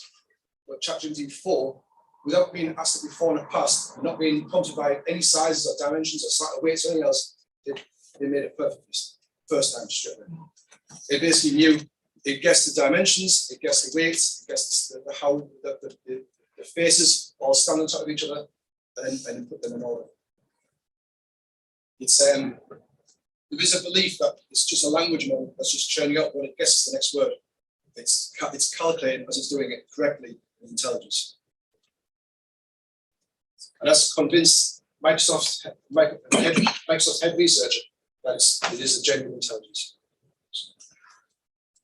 Right, we're going to look at Midjourney in this one. There is literally hundreds and hundreds of these types of software. We're just going to touch on one, but two. And but yeah, this is probably the most well-known one. This is the one that came out last year and was sort of ahead of the curve a bit. There was one out before it, but it was really basic. It was kind of like Windows Paint, where you paint some lumps in and it would turn it into like Microsoft Office, whatever you asked it to do. This is the first one that's come out that's actually doing amazing stuff. And it's gone a long way in like 6 months. Yeah. So you can just talk to this naturally like a computer, and it'll create literally anything you want. So the pros of Midjourney, it'll create images that are copyright free, which is a very sort of controversial thing at the moment. You'll get the exact image you need for presentations, or stock footage, photo realism. We'll actually be in the office, and we obviously do this as a job. We've been doing it for 20 years, and we'll be sat there and all of a sudden we'll text each other after, have you seen this? And we can't even tell it's real. We have no idea if it's real. And we think, well, if we've been doing this for 20 years, we don't know. The average person using social media will have no idea what's real. Any style, if you use an artist style, which I'll touch on in a second, modify existing images, which basically put an image and change it to whatever you want, and then design products, interiors, and moments. Which I'll touch on in a little bit, actually, because I know there's a couple of engineers that spoke to me around who want to use it in the same style. And the cons, copyright it's controversial. When it's been trained, it's literally gone through everything. It's gone through the whole of YouTube, it's been through all of the stock footage libraries, it's been through like every notable artist that's ever existed and learned everything from them. And then when it generates an image, it might actually pick in a part of that image and put it through, like a face or a cupboard or a chair or something, actually put it into that image. And then It's because it thinks it's, because it scans images with watermarks on, it thinks that's part of the image. So now OpenAI is getting sued by Getty Images because the AI has been generating loads of images with the Getty Images and watermark on them. So that's going to be interesting to see what happens with that, because it's a big thing. Because the one thing that's, because you can't copyright the AI generated images, it means that if you want to use this as marketing in your business competitor can take your same image and use it. So depending on it, there's nothing you can do about it. It depends which side of the fence you are on, or how you look at it, that kind of thing. So yeah, it's also very difficult to get what you want at times. I mean, yesterday when I was trying to make these slides up, I left it to the last second. But but when I was trying to make some of the slides, I just couldn't get it to do what I wanted to do. I tried and tried and tried, and I said to Tom, "You try it over there." And so he tried. No, I can't do it. And we just couldn't get it to churn out what we wanted to churn out. And but I'm sure over time I'll get it. And so it's been 6 months. You can really sort it by now. So doesn't always know what an object is. Like actually, my partner, she was basically doing a PhD in biology, and she was trying to find an image of a flower. She said, "I'm trying to do this. I can't do it." So I tried, and the flowers was given off was something you find out of alien, or something like like a daffodil. It was just, and it was supposed to be a specific plant type that she's specialized in, and which couldn't get to do it at all. And it's because I think for species level accuracy, it's very difficult. I'm sure over time that'll get better, but it just wasn't doing this thing at all. So Midjourney prompts, it's a very similar sort of thing as ChatGPT. You start off everything with Imagine. You can, there's other parts, you can test /info, they'll give you information about your account, you can / all sorts of different things. And basically, imagine a man riding a bike with a cat, photorealistic, and that's what it actually made from that exact quote there. And then the next one is London in the style of Van Gogh. That's what's made there. So you can see where how the copyright controversy can come in. It's a very, Van Gogh sort of picture, isn't it? And Midjourney sample. So a simple and stylish single black unit with 12 speakers in a row. This one, it wouldn't do what I wanted to do. So this is a screenshot. I never have internet. And so those are all the different sort of slashes you put in, your blends and settings and different ones. And I'll just scroll down so you can see them all. And there's the top ones, Imagine there. Click on that. And then in there, it's got a little black square. I copy and paste that same question in there. And press go. I'm going to let this one go all the way through so you can see the speed it takes. Because and the next slides I'll just show what it generated. So it's now waiting to start. It's in the queue. And we're paying for the pro version, so it is slightly faster, so it might be a bit slow even if you're trying without the, it's like 20 minutes. And it's now going to create 12 speaker system. You'll see, it doesn't got 12 speakers on it, it's only like 7 or so. So that's how quick you generated that image there, 93%, and it's finished. There you go. And when I clicked on this, it opens up those 4 little tiles there, and each one starts off as number 1, number 2, number 3, number 4, and it's got the U1, U2, U3, U4, and it means upgrade and vary. Yeah, and the base will vary. And then if you want to, you can click on one for vary, and then I've added the word futuristic in just to see what it'll do. And I clicked on number 3, I think. No, number 2. I clicked on number 2, and what it means, it'll use the number 2 picture and then vary that one. It won't vary it won't tick the other 3 and it'll drop them off. and it'll vary that one, and then start creating another set of images using the last one as a style, but now with the word futuristic onto it. So you can keep on going forever with this. You can literally keep on going and going and going. Add a wheel, add this, make it out solid to all. How you want to do it, you can keep on going and going and going. Once you've got some sort of direction, until you've got a very close idea of what you want. And that's what's designed there. Now I don't know if it's mid-journey slow, my internet connection in the office, which is probably that one in fairness. That's loading up as fast as I can get to load up. And I won't do this with all of them. I just want to show you so you can see in real time what it's like. And that's the quality you get out of it there. Obviously, a lot of them are speakers with like lights with numbers in and all sorts of things. So it's trying, but it obviously doesn't understand really. Now I press up one, so the top left one is now going to get upgraded. That means it's going to make that particular one the full resolution size, which is that one there. That's it there. So on the next slide, that's it. That's the actual picture.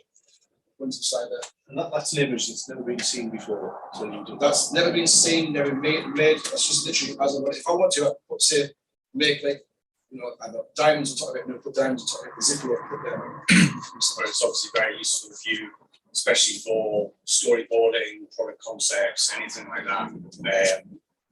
It can put you off on tangents that you never knew or even thought about.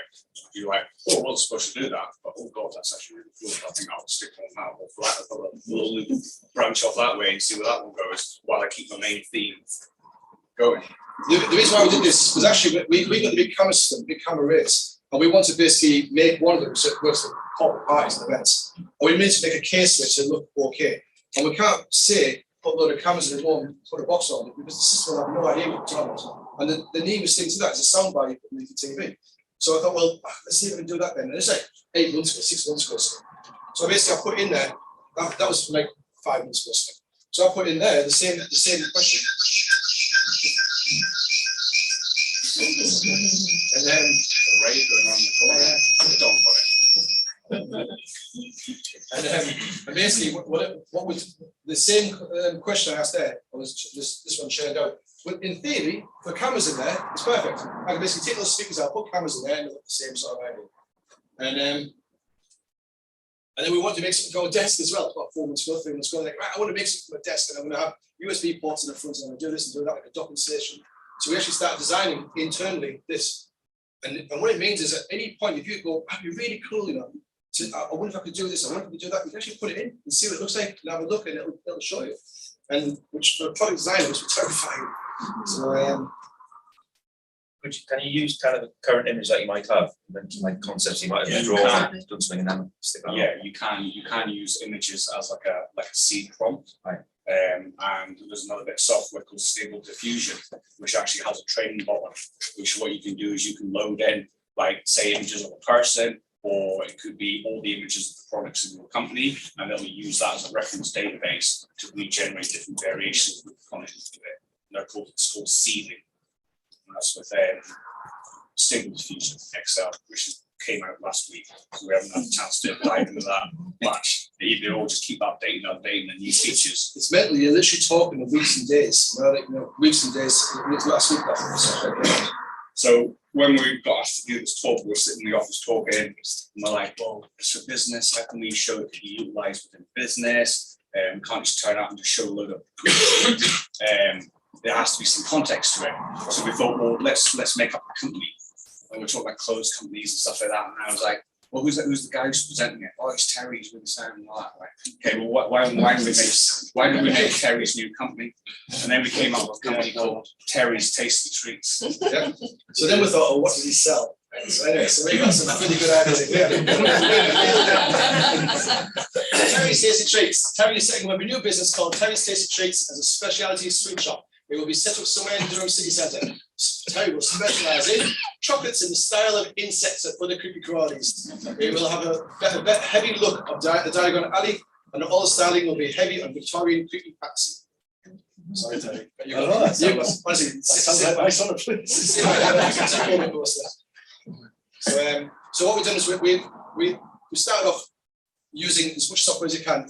If you were sat there one afternoon thinking, I'm going to set up a company, I wonder what would happen. How would they do that?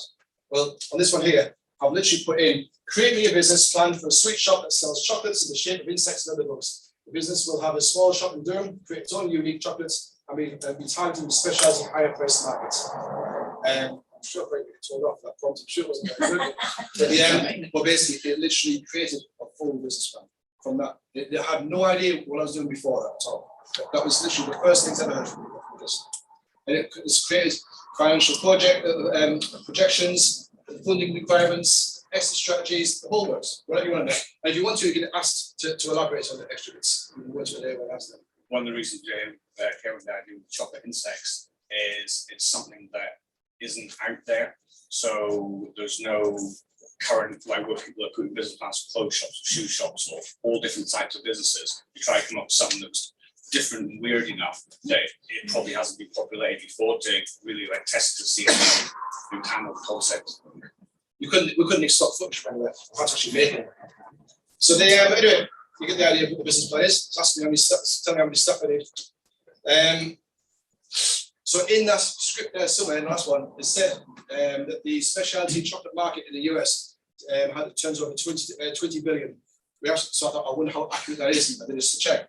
I remember it only goes to September 2021, and in 2018 was a report out, it was 22 billion. So it's not actually that far off. And also in that business plan, it also explains how you basically need to buy chocolate tempering machines, which will cost £1,500, or 1,430. It was pretty accurate. It wasn't a guess. It was a pretty accurate case. So then you can go and ask sub questions. So once you've got what you want there, you can then say, how can we diversify? What else can we do with that company? And then it tells you all the different things you can do with the company, all the different types of chocolates and different shapes. You can go into animals and all kinds of things. Well, you can download these or watch the whole thing if you want to. It suggests things like, selling it at like market stores, corporate events, getting in the supermarkets, all the stuff you'd expect to get off of a business advisor. Just the same if you went in with your proposal kind of thing. So, and then financial breakdown. Financial breakdown. Create me a financial breakdown. We have £50,000 to open a business selling chocolates that we'll create and sell through websites and shop based on blah, blah, blah. This is actually a brand new chat. It would actually carry on the last one if I actually want to keep it clean at the top so you can see what it was. And but then what it did is it lost all the information at the top of it. So what it would have done is it would have actually used the same name, the same information, and carried it on through the chat. But and then here it's telling you how much it's going to cost for the shops, where you need to get the investment from, business registration, licenses, legal costs. It's mind blowing. This is in a space of 4 minutes. This is time it takes to sit in the toilet and go through Facebook. You can literally make a business plan and a full business model. Is that geographically linked then? So you talk about business models and licenses, but America and the UK and Europe are different. So yeah, it's pounds. It's actually put in pounds as well. Because that's why when I was playing around with it, because I've done this about 10 times in France. When I was doing this, I was putting it in, and it was telling me about the UK, the US state laws. So I put in Durham, and it's been evidence in the UK. There's nothing stopping in the very near future. You're putting like full legal documents through, or your entire accounts, and putting it through this sort of system, and it'll work out the most tax efficient way of you running your business. The cooking your books. We might stung a few times. Yeah, I mean, if there's any accountants in the room, honestly. I'm very sorry. If there's any lawyers in the room, I'm sorry. Customer instructions as well. Yeah. So the customer instructions that have just been released on ChatGPT in the last few weeks, you can actually now, if you can put customer instructions in, and part of those customer instructions could be, that you're based in the United Kingdom, please return everything as if I was, so you can actually do that now, and you can give them the instructions to do that. Yeah. So then you go on for, I'm not going to dwell on this too much, I'm just going to talk through this. Create a marketing strategy with ChatGPT, make a strategy, and then basically build the whole thing up, how you're going to do it. The Google AdWords, the whole thing, everything's in there, the whole works. It's as good as any blog post, any website you're going to have. You can actually tailor that exactly for you. You can say, create me a marketing strategy, but I've only got £5,000 to commit to this marketing campaign. What do I do? And it'll tell you everything. It's obviously not perfect. It's as good as even a business advisor. I'm sure Terry No, you know, I'm sure when you sit there, you tell somebody, it depends on that person's personal circumstances and how it's going to be, and how much money they've got, and how much time they're going to spend in it.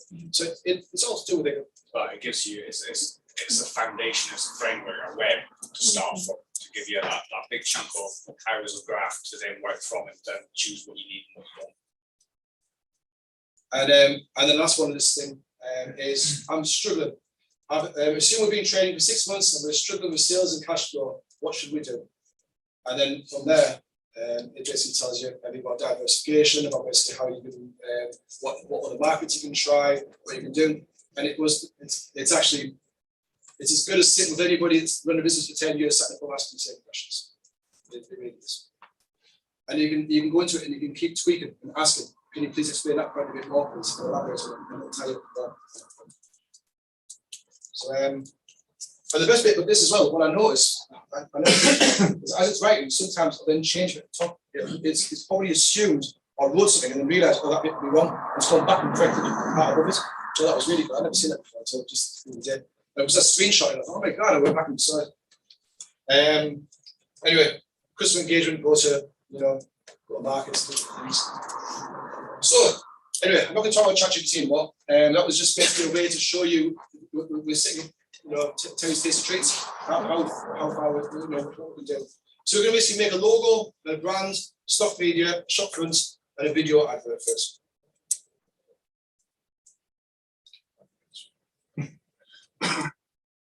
So as you can see on the prompt on the side, we're trying to create a logo for Terry's Victorian, and it brings up lots of steampunky things. We went through lots of variations, and we chose one of them.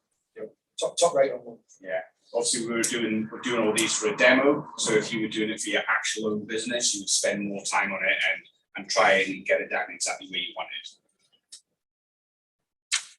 We use Photoshop, and we tried using the Adobe AI to remove the text on it. All the AIs are not very good at text at all. It's generally gobbledygook. And we tried to remove it, but it just kept changing into different versions of gobbledygook. So we just got the good old rubber out and rubbed that one out.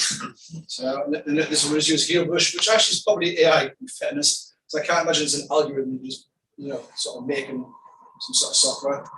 And this is where you just basically select it, and what it does, it guesses all the other pixels around it, and then it swallows up that part and smooths it out completely.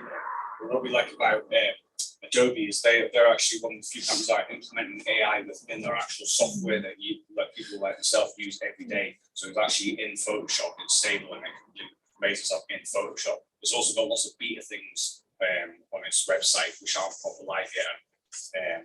But it's the workflow part of it. Instead of just generating random stuff on Discord servers, it's being utilized in like a main software product, so it's going to be quite a game changer. So we want to come up with our kind of logo for Terry's Tasty Treats, chocolate insects. Don't know if I mentioned before, but these chocolate insects are actually alive chocolate insects, because it would be too easy just for them to be thorns. So, okay. Yeah. This is sweet, because when I was at primary school, my nickname was Chop. Was it? Really? Yeah. Yeah, chocolate. Yeah, you're gonna hate it for this. What was this? You pressed the call this conversation. Should I say yes? I guess. Yeah.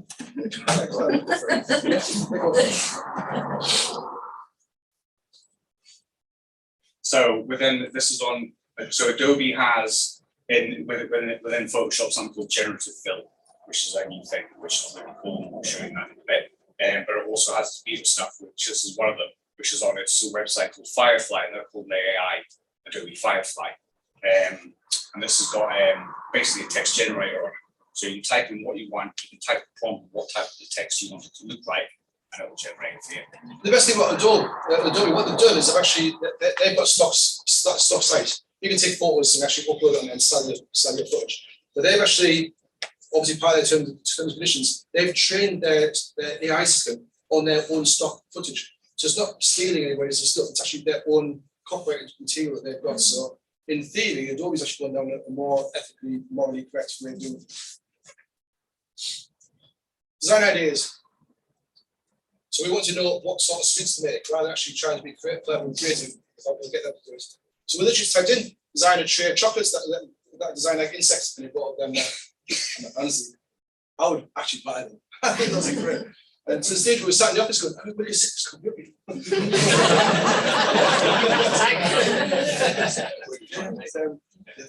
Thomas Tasty Treats. And yeah, so basically, how cool are them? Each one will be different flavors, different crunchy ones. And then we use Adobe Firefly, and it brought a similar sort of idea.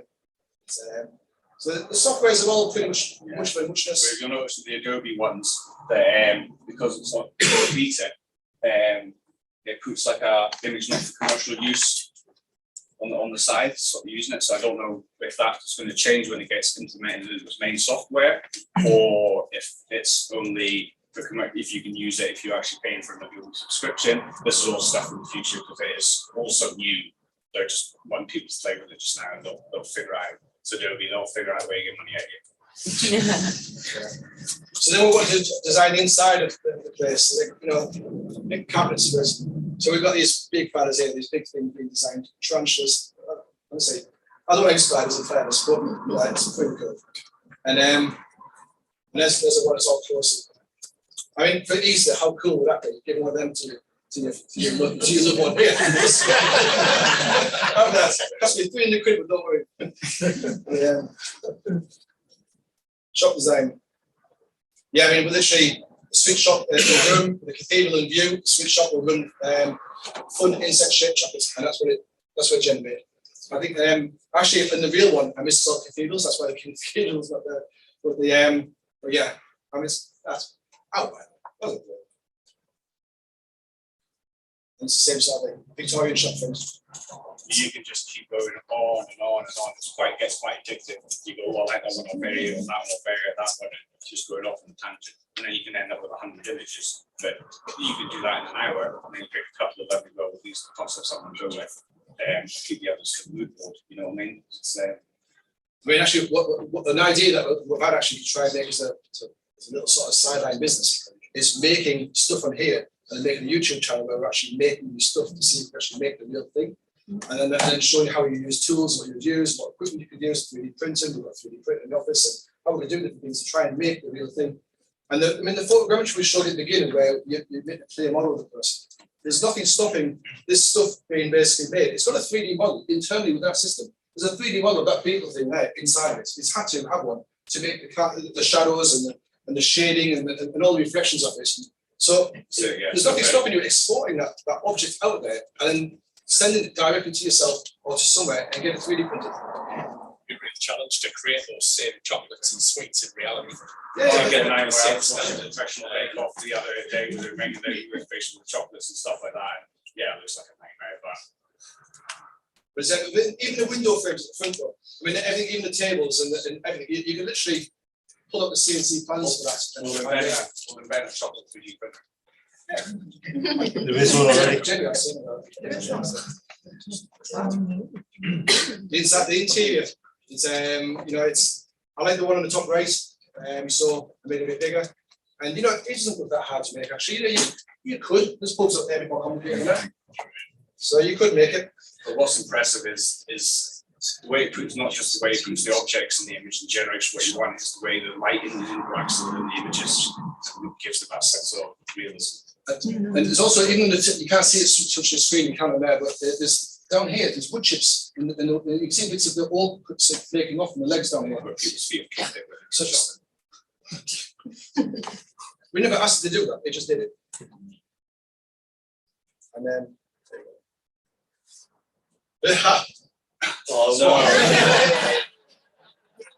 now we're ramping it up. we had so much fun. There's only a few bits in there, but the rest of it's good. And so we worked out what to design. We needed Terry for the shop. Okay, so we thought we did prompts, went through a few, and smiling Victorian man dressed in the style of a chocolate shop owner standing in front of the shop. So we had a look at them and I thought, which one of them looks the most like Terry from the picture I found online of him? Depends which picture you found. We thought the bottom left one was a closer one. We did those. And that's that one picture there. Yeah, so we thought you looked quite warm, like Terry was in his photos, so we thought you might work.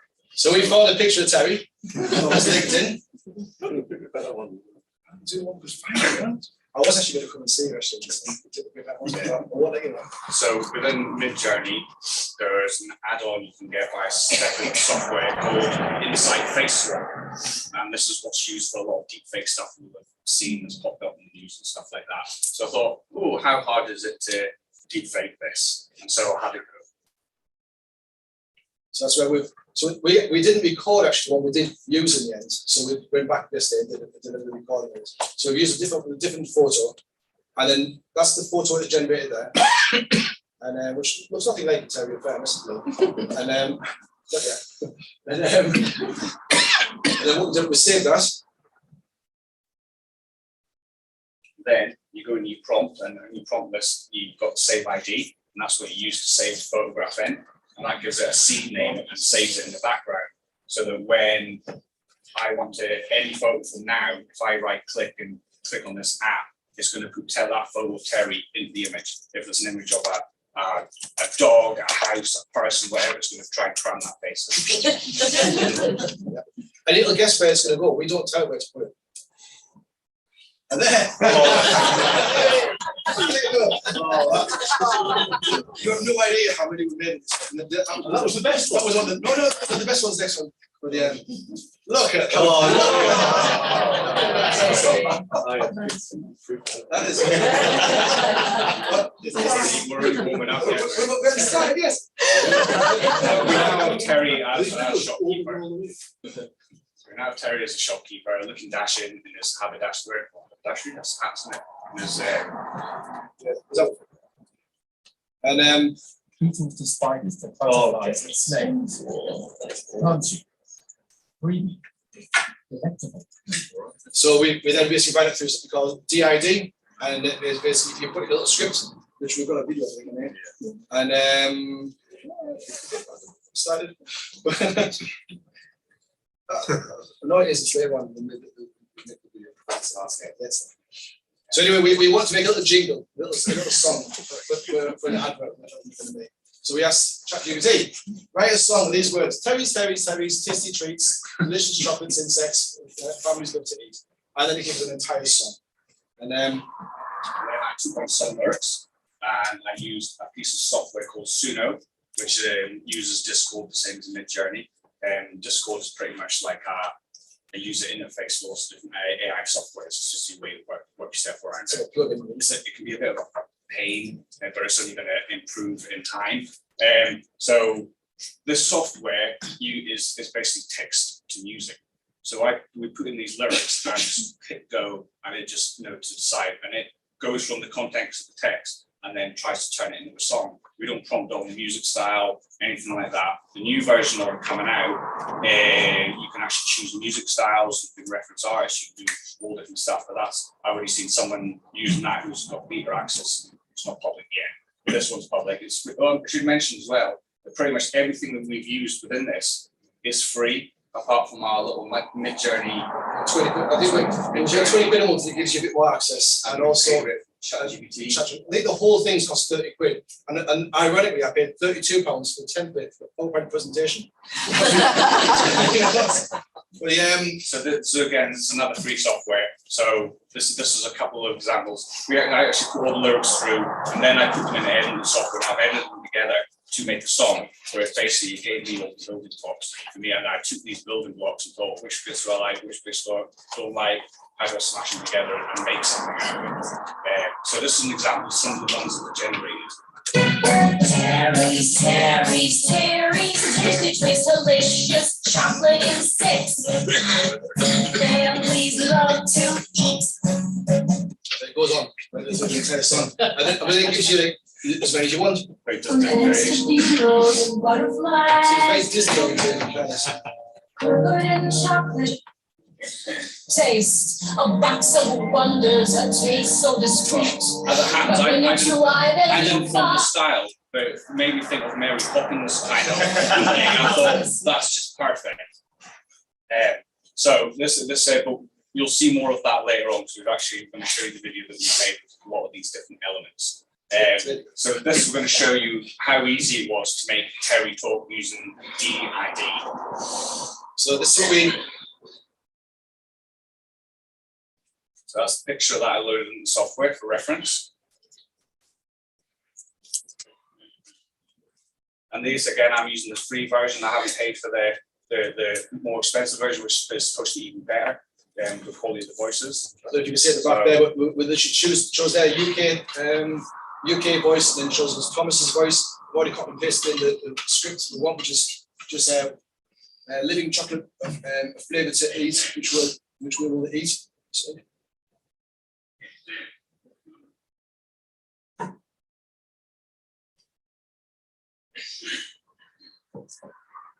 that's how fast it's done it.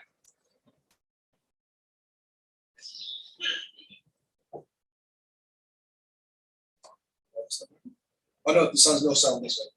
Yeah, we didn't know I had no sounds because it was headphones plugged in. But anyway.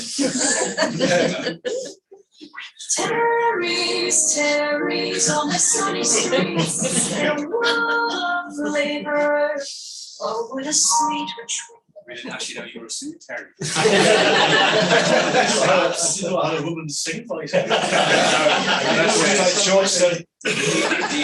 can record into it your own voice, or you can put anything anywhere, music, anything, and it'll animate still image, or you can create your own avatar, or you can use one of their avatars to do a presentation for you, or anything like that, and it does it in seconds.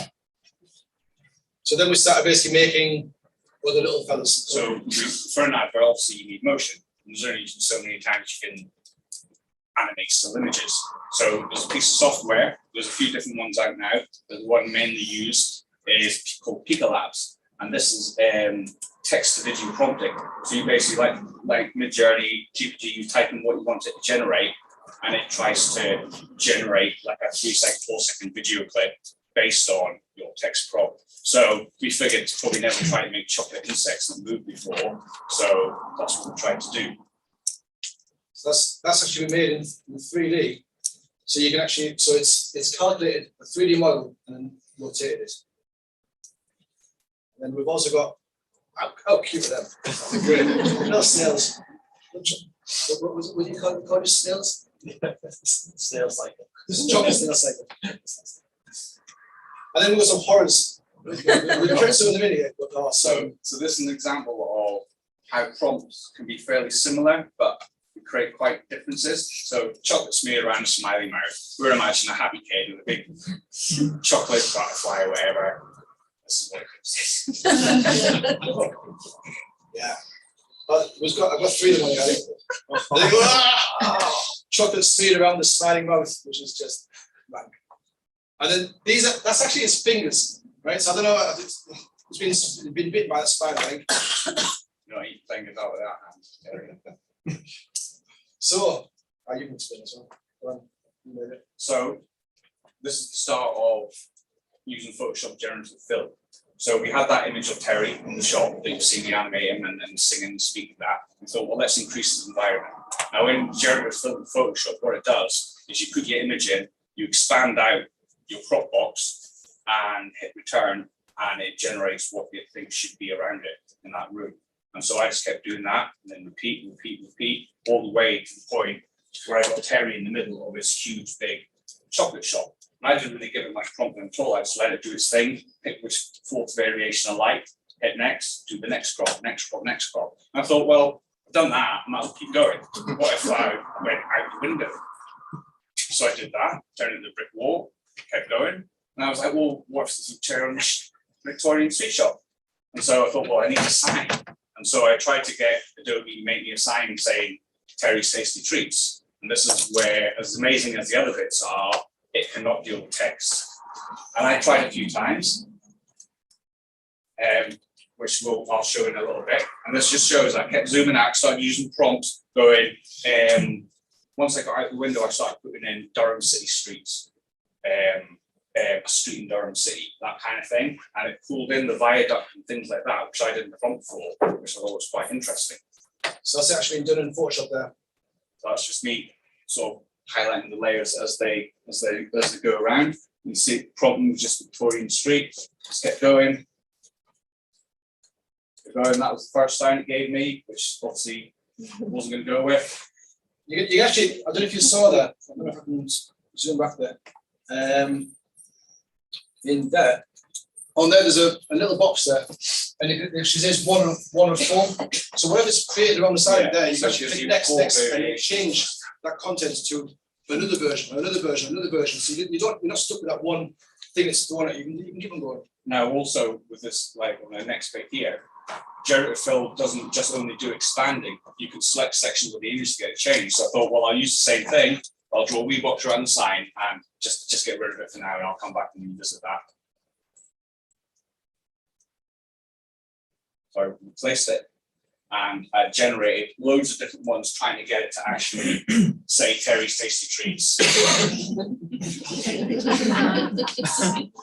But it doesn't, someone quite cool. I'd say that in Norwegian. Yeah, so the text thing is a struggle, but like I say, you go, oh, that's not very good. We're literally 6 months into this technology. It's quite crazy. So is this the okay, so this is the video we made. Delicious chocolate incense, Stanley's love to eat. Terry's on the sunny streets in a world of flavor. Nothing this is real. The entire thing's fake. Hello, I'm Terry and welcome to My Tasty Treats Emporium. Beetles to spiders to butterflies and snails. Crunchy, creamy, delectable, living chocolate, a flavor so elite. Which will you eat?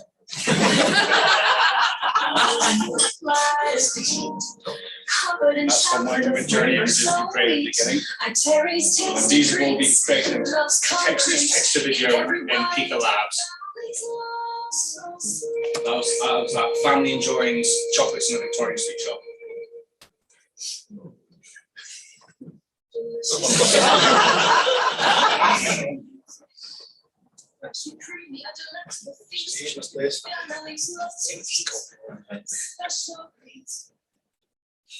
Terry's Tasty Treats, all favorite seats, where laughter floats and joy repeats.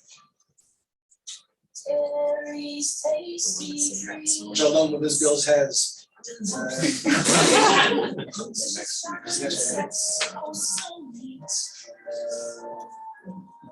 Creamy, delectable feet.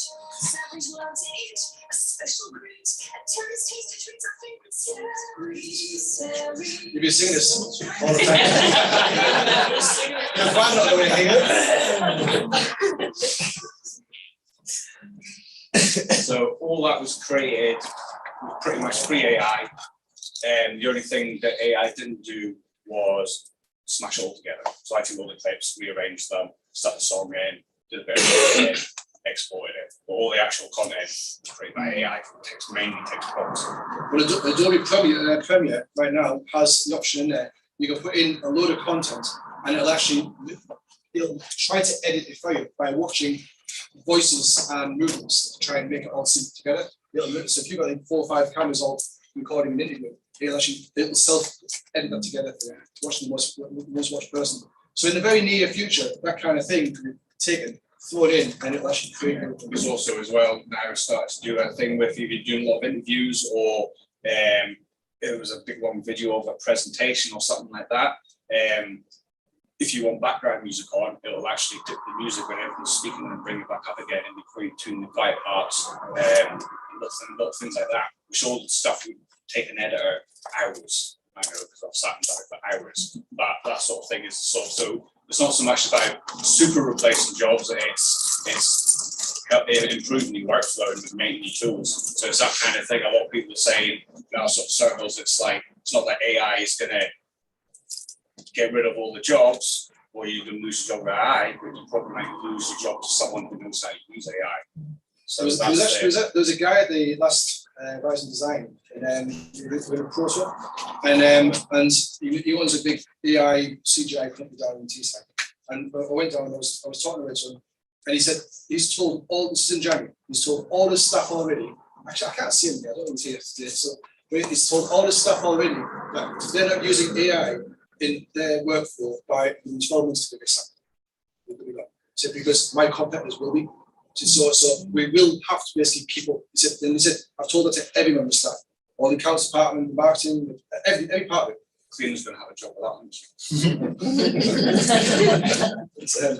So basically, the future of AI in SMEs, I've tried to round it up, but obviously it's a bit sort of blurry.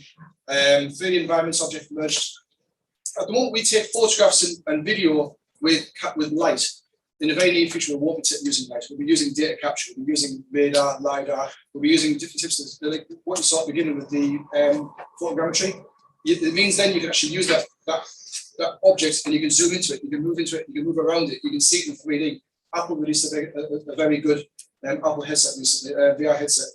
You'll be able to see that in full 3D, and that will be there in the very near future. Nearly all mobile phones have got lidar built into them now anyway. They're just not being used properly yet. Yeah, and the new a lot of the new Apple products that are coming out, they've all got chips in them, specifically as AI chips that are going to control AI and generate the phones, computers, everything. Well, of course, the chip is actually for AI generation in all modern Mac products now, and it's not being utilised yet. So it's obviously in the pipeline in a big way. The video calls, for instance, when you're video calling somebody using WhatsApp, you won't be using the video stream. It'll be a data stream of objects. So it'll take a scan of you, make it into a 3D model, send that 3D model through, and then all it's doing is just moving that model. So then it'll still look the same as it did when Tom was in there before and all the objects. You'll be talking, it'll look at you talking, but it'll just be very small amounts of data movement. So it means it's going to free up loads of bandwidth on mobile applications, 5G, all that sort of stuff, which is probably sucked up by autonomous cars and stuff. But it means that heavy data of sending video over the internet will be trimmed down, because then it'll just become actually just data and not the heavy weight of actual video. Entire accounts reports created in seconds, and so you're able to throw in everything. Just be able to put in all your receipts, everything, link it all up, and it'll just basically churn it all in, and it'll work out the best possible way using every law possible in the UK. It'll skip every law that we have to find the most efficient way of doing your accounts. Which we've had problems with our accountants. We nearly lost a building actually. We bought a building 2 or 3 years ago, and there was a real problem trying to keep the building within the business for tax reasons. And we actually we eventually did it by finding a loophole. Not in a dodgy way, it was fully legal, completely legal, but we managed to keep it. And that something within AI, we're seeing that straight away. Insurance was good. 2 or 3 months ago, accounts were there. Also make huge amounts of workload, advise you on yours and streamline business. If you've got problems, just ask it, what do I do? I've got problems here, this is not working, what do I do? And it'll give advice. It's obviously not definitive, but it'll give you an idea. The bit of software showing before that used to animate Terry's face, DID, they're working on a function now where with one of their avatars, you can video call or just speak to it, and it'll communicate with ChatGPT. So instead of typing stuff, you're speaking to a person, that person could even be an animated photo of yourself you're speaking to, and it'll use that as the interface with ChatGPT. So you can just talk to it like Alexa or whatever, ask questions, and they'll give you all the information there. I mean the last one there, improve decisions, remove biases, use correct information, and peer checks instantly. Basically, there's so much problems politically and things in the world to do with fake news. Mainly, we said at the beginning, is knowledge is what you know, intelligence is what you do with it. Is if that knowledge you know is incorrect, then what you're doing with that is actually wrong. So if you can get the correct information the first time, then you won't see things in the wrong way, and you won't try to receive less manipulated by propaganda. Yeah. I mean, things like Bing, we were starting just before it came out to see this changing, and we did a quick search and just came off adverts all through. There's tons of adverts. So I put in what's the colour of jeans just to see what it did with some clothing jeans, and it brought up just loads of adverts of jeans. It's already going down as a commercial corporate already. The one good thing about ChatGPT at the moment, it hasn't got that. It's a very academic way of looking at things, really. But with Bing, Google, they're going to make as much money as they can. But it's obviously these AIs have got massive implications for people who have SEO businesses, AdWords, marketing, stuff like that. I'll just show you really quickly. I'm going to use your calculator, it's okay. depends what you do with it. So, Agree to that, shouldn't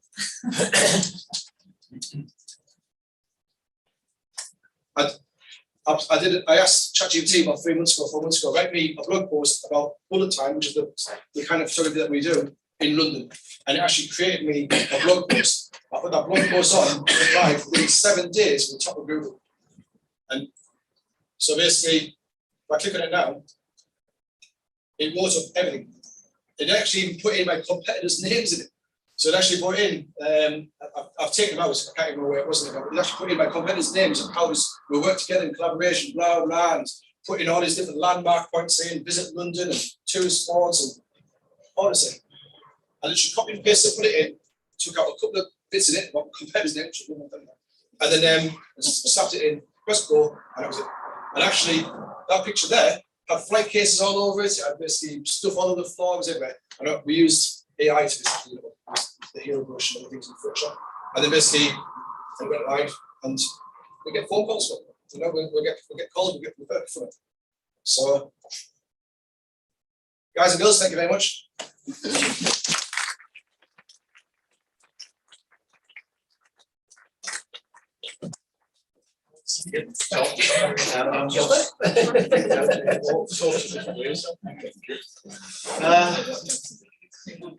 Right.